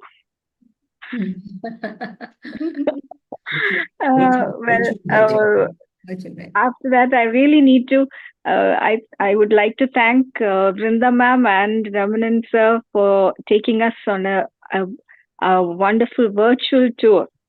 And you said you are ordinary people going on a trip, and I don't think so. You look like an extraordinary couple going on, taking us, and this virtual tours was really good. The narration was good, and the wonderful photographs and videos. It was like going to the Himalayas, really. And this mesmerizing beauty of the Himalayas, how you explained it so well. And the amazing variety of the flora and the fauna, the diverse culture, the mystery of the Himalayas, all these temples and all about the people and things around it. It was a visual treat indeed.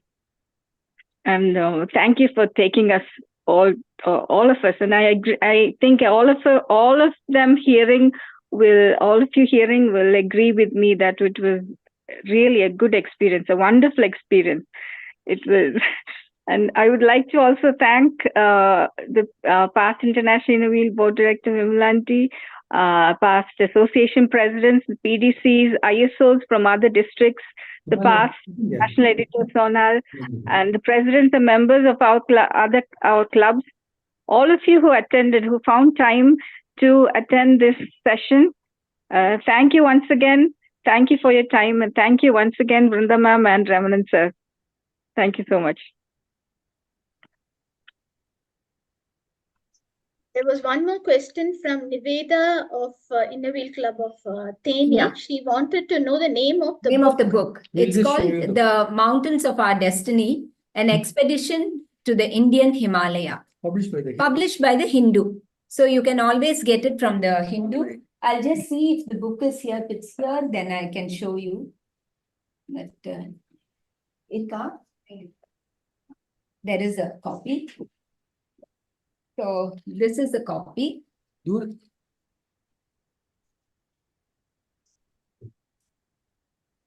Mountains of Our Destiny, the Himalayas, an expedition to the Indian range. Yeah.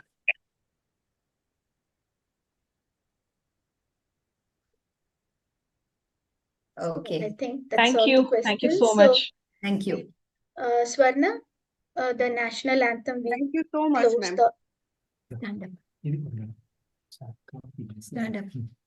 अधिनायक जय हे भारत भाग्य विधाता पंजाब सिंध गुजरात मराठा द्राविड उत्कल बंगा विंध्य हिमाचल यमुना गंगा उच्चल जलधि तरंगा तव शुभ नामे जागे तव शुभ आशीष मांगे गाहे तव जय गाथा जन गण मंगलदायक जय हे भारत भाग्य विधाता जय हे जय हे जय हे जय जय जय जय हे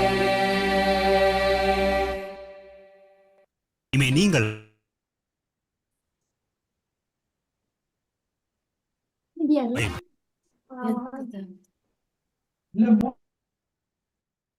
Thank you, ma'am. Thank you, Ramanan, and thank you, Vrinda, so much. Thank you so much, ma'am. Wonderful. Thank you. Program. It was awesome. The photographs. Yeah, And, glad all of you liked so it. much of exploration. It's indeed And a the way they took us was so nice. Thank you. So clear. Somebody's. Yes. And fortunately, we throw this into a live program. Yeah. Actually, Streaming in live YouTube. program would Yeah. have, there's so many questions in our head. Whether you could hear us speak, whether you could, that kind of tension was there. The initial 10 minutes, some problem was there and it was fixed. Fixed, and okay. sorted out. Yeah. So after Very that, well organized. Swarnalata, really good. Thank you so much, ma'am. So many of our members watched it on YouTube because here Yes, 100 ma'am. was the limit. Yes. That was very But nice. ISO will send, ma'am. Good turnout. Yeah, Yes. very good turnout. Excellent. Yeah. Okay. Thank you so much. Yeah, I think Congrats, Vrinda. Thank you, Veena. Honored by your presence, honestly. We have to say that. So happy to see your mom also, Meenakshi. Mummy is also here. Mummy is also Oh, wonderful. Yeah. Oh, auntie is Thank you, also Swarna. here. Hello, auntie. Thank you, ma'am. here listening to it all the time. Yeah. Thank you, Swarna and Meenu, for organizing such a I think wonderful Padma had raised session. the hand Padma to was say here. something. No, Padma? Padma, did you raise? Hi, Vrinda and Veena. Wonderful question. Actually, I'm traveling, so I didn't open my mouth. Vrinda, I think they're going to close the session. I'll just post a challenge. Next time, you're taking me. Oh, okay. Vrinda, an experience with me, okay? Sure. So we can always go to places, that suit our age and our capacity. Because there are places where you can, today, most of the places have been made accessible. So we can go by a jeep or we can go by, but let me tell you, there is one very big point that all of you have to remember is bathrooms. You won't get the kind of bathrooms that you want. You might have to use the open. And sometimes, if you go in the winter, it will be dry latrines. So you have to put up with all that. That is one big challenge that children these days, they find it difficult to face. Yeah. Congrats, Vrinda and Ramanan. This is Jambaganti. Thank you, Auntie. I saw your name. I was so happy to see you here in the I forum. have put it on the chat also. Yes, yes, Congratulations. I saw Wonderful it. program. I It saw was it. very nice. I missed it. I couldn't go. I couldn't come along with you at all. Now I can't even walk properly. Yeah, that's what my mom also tells me. We missed. We didn't know those days. Yeah. When we were young, we never knew that this could happen. We could Yes. go. I'm very happy.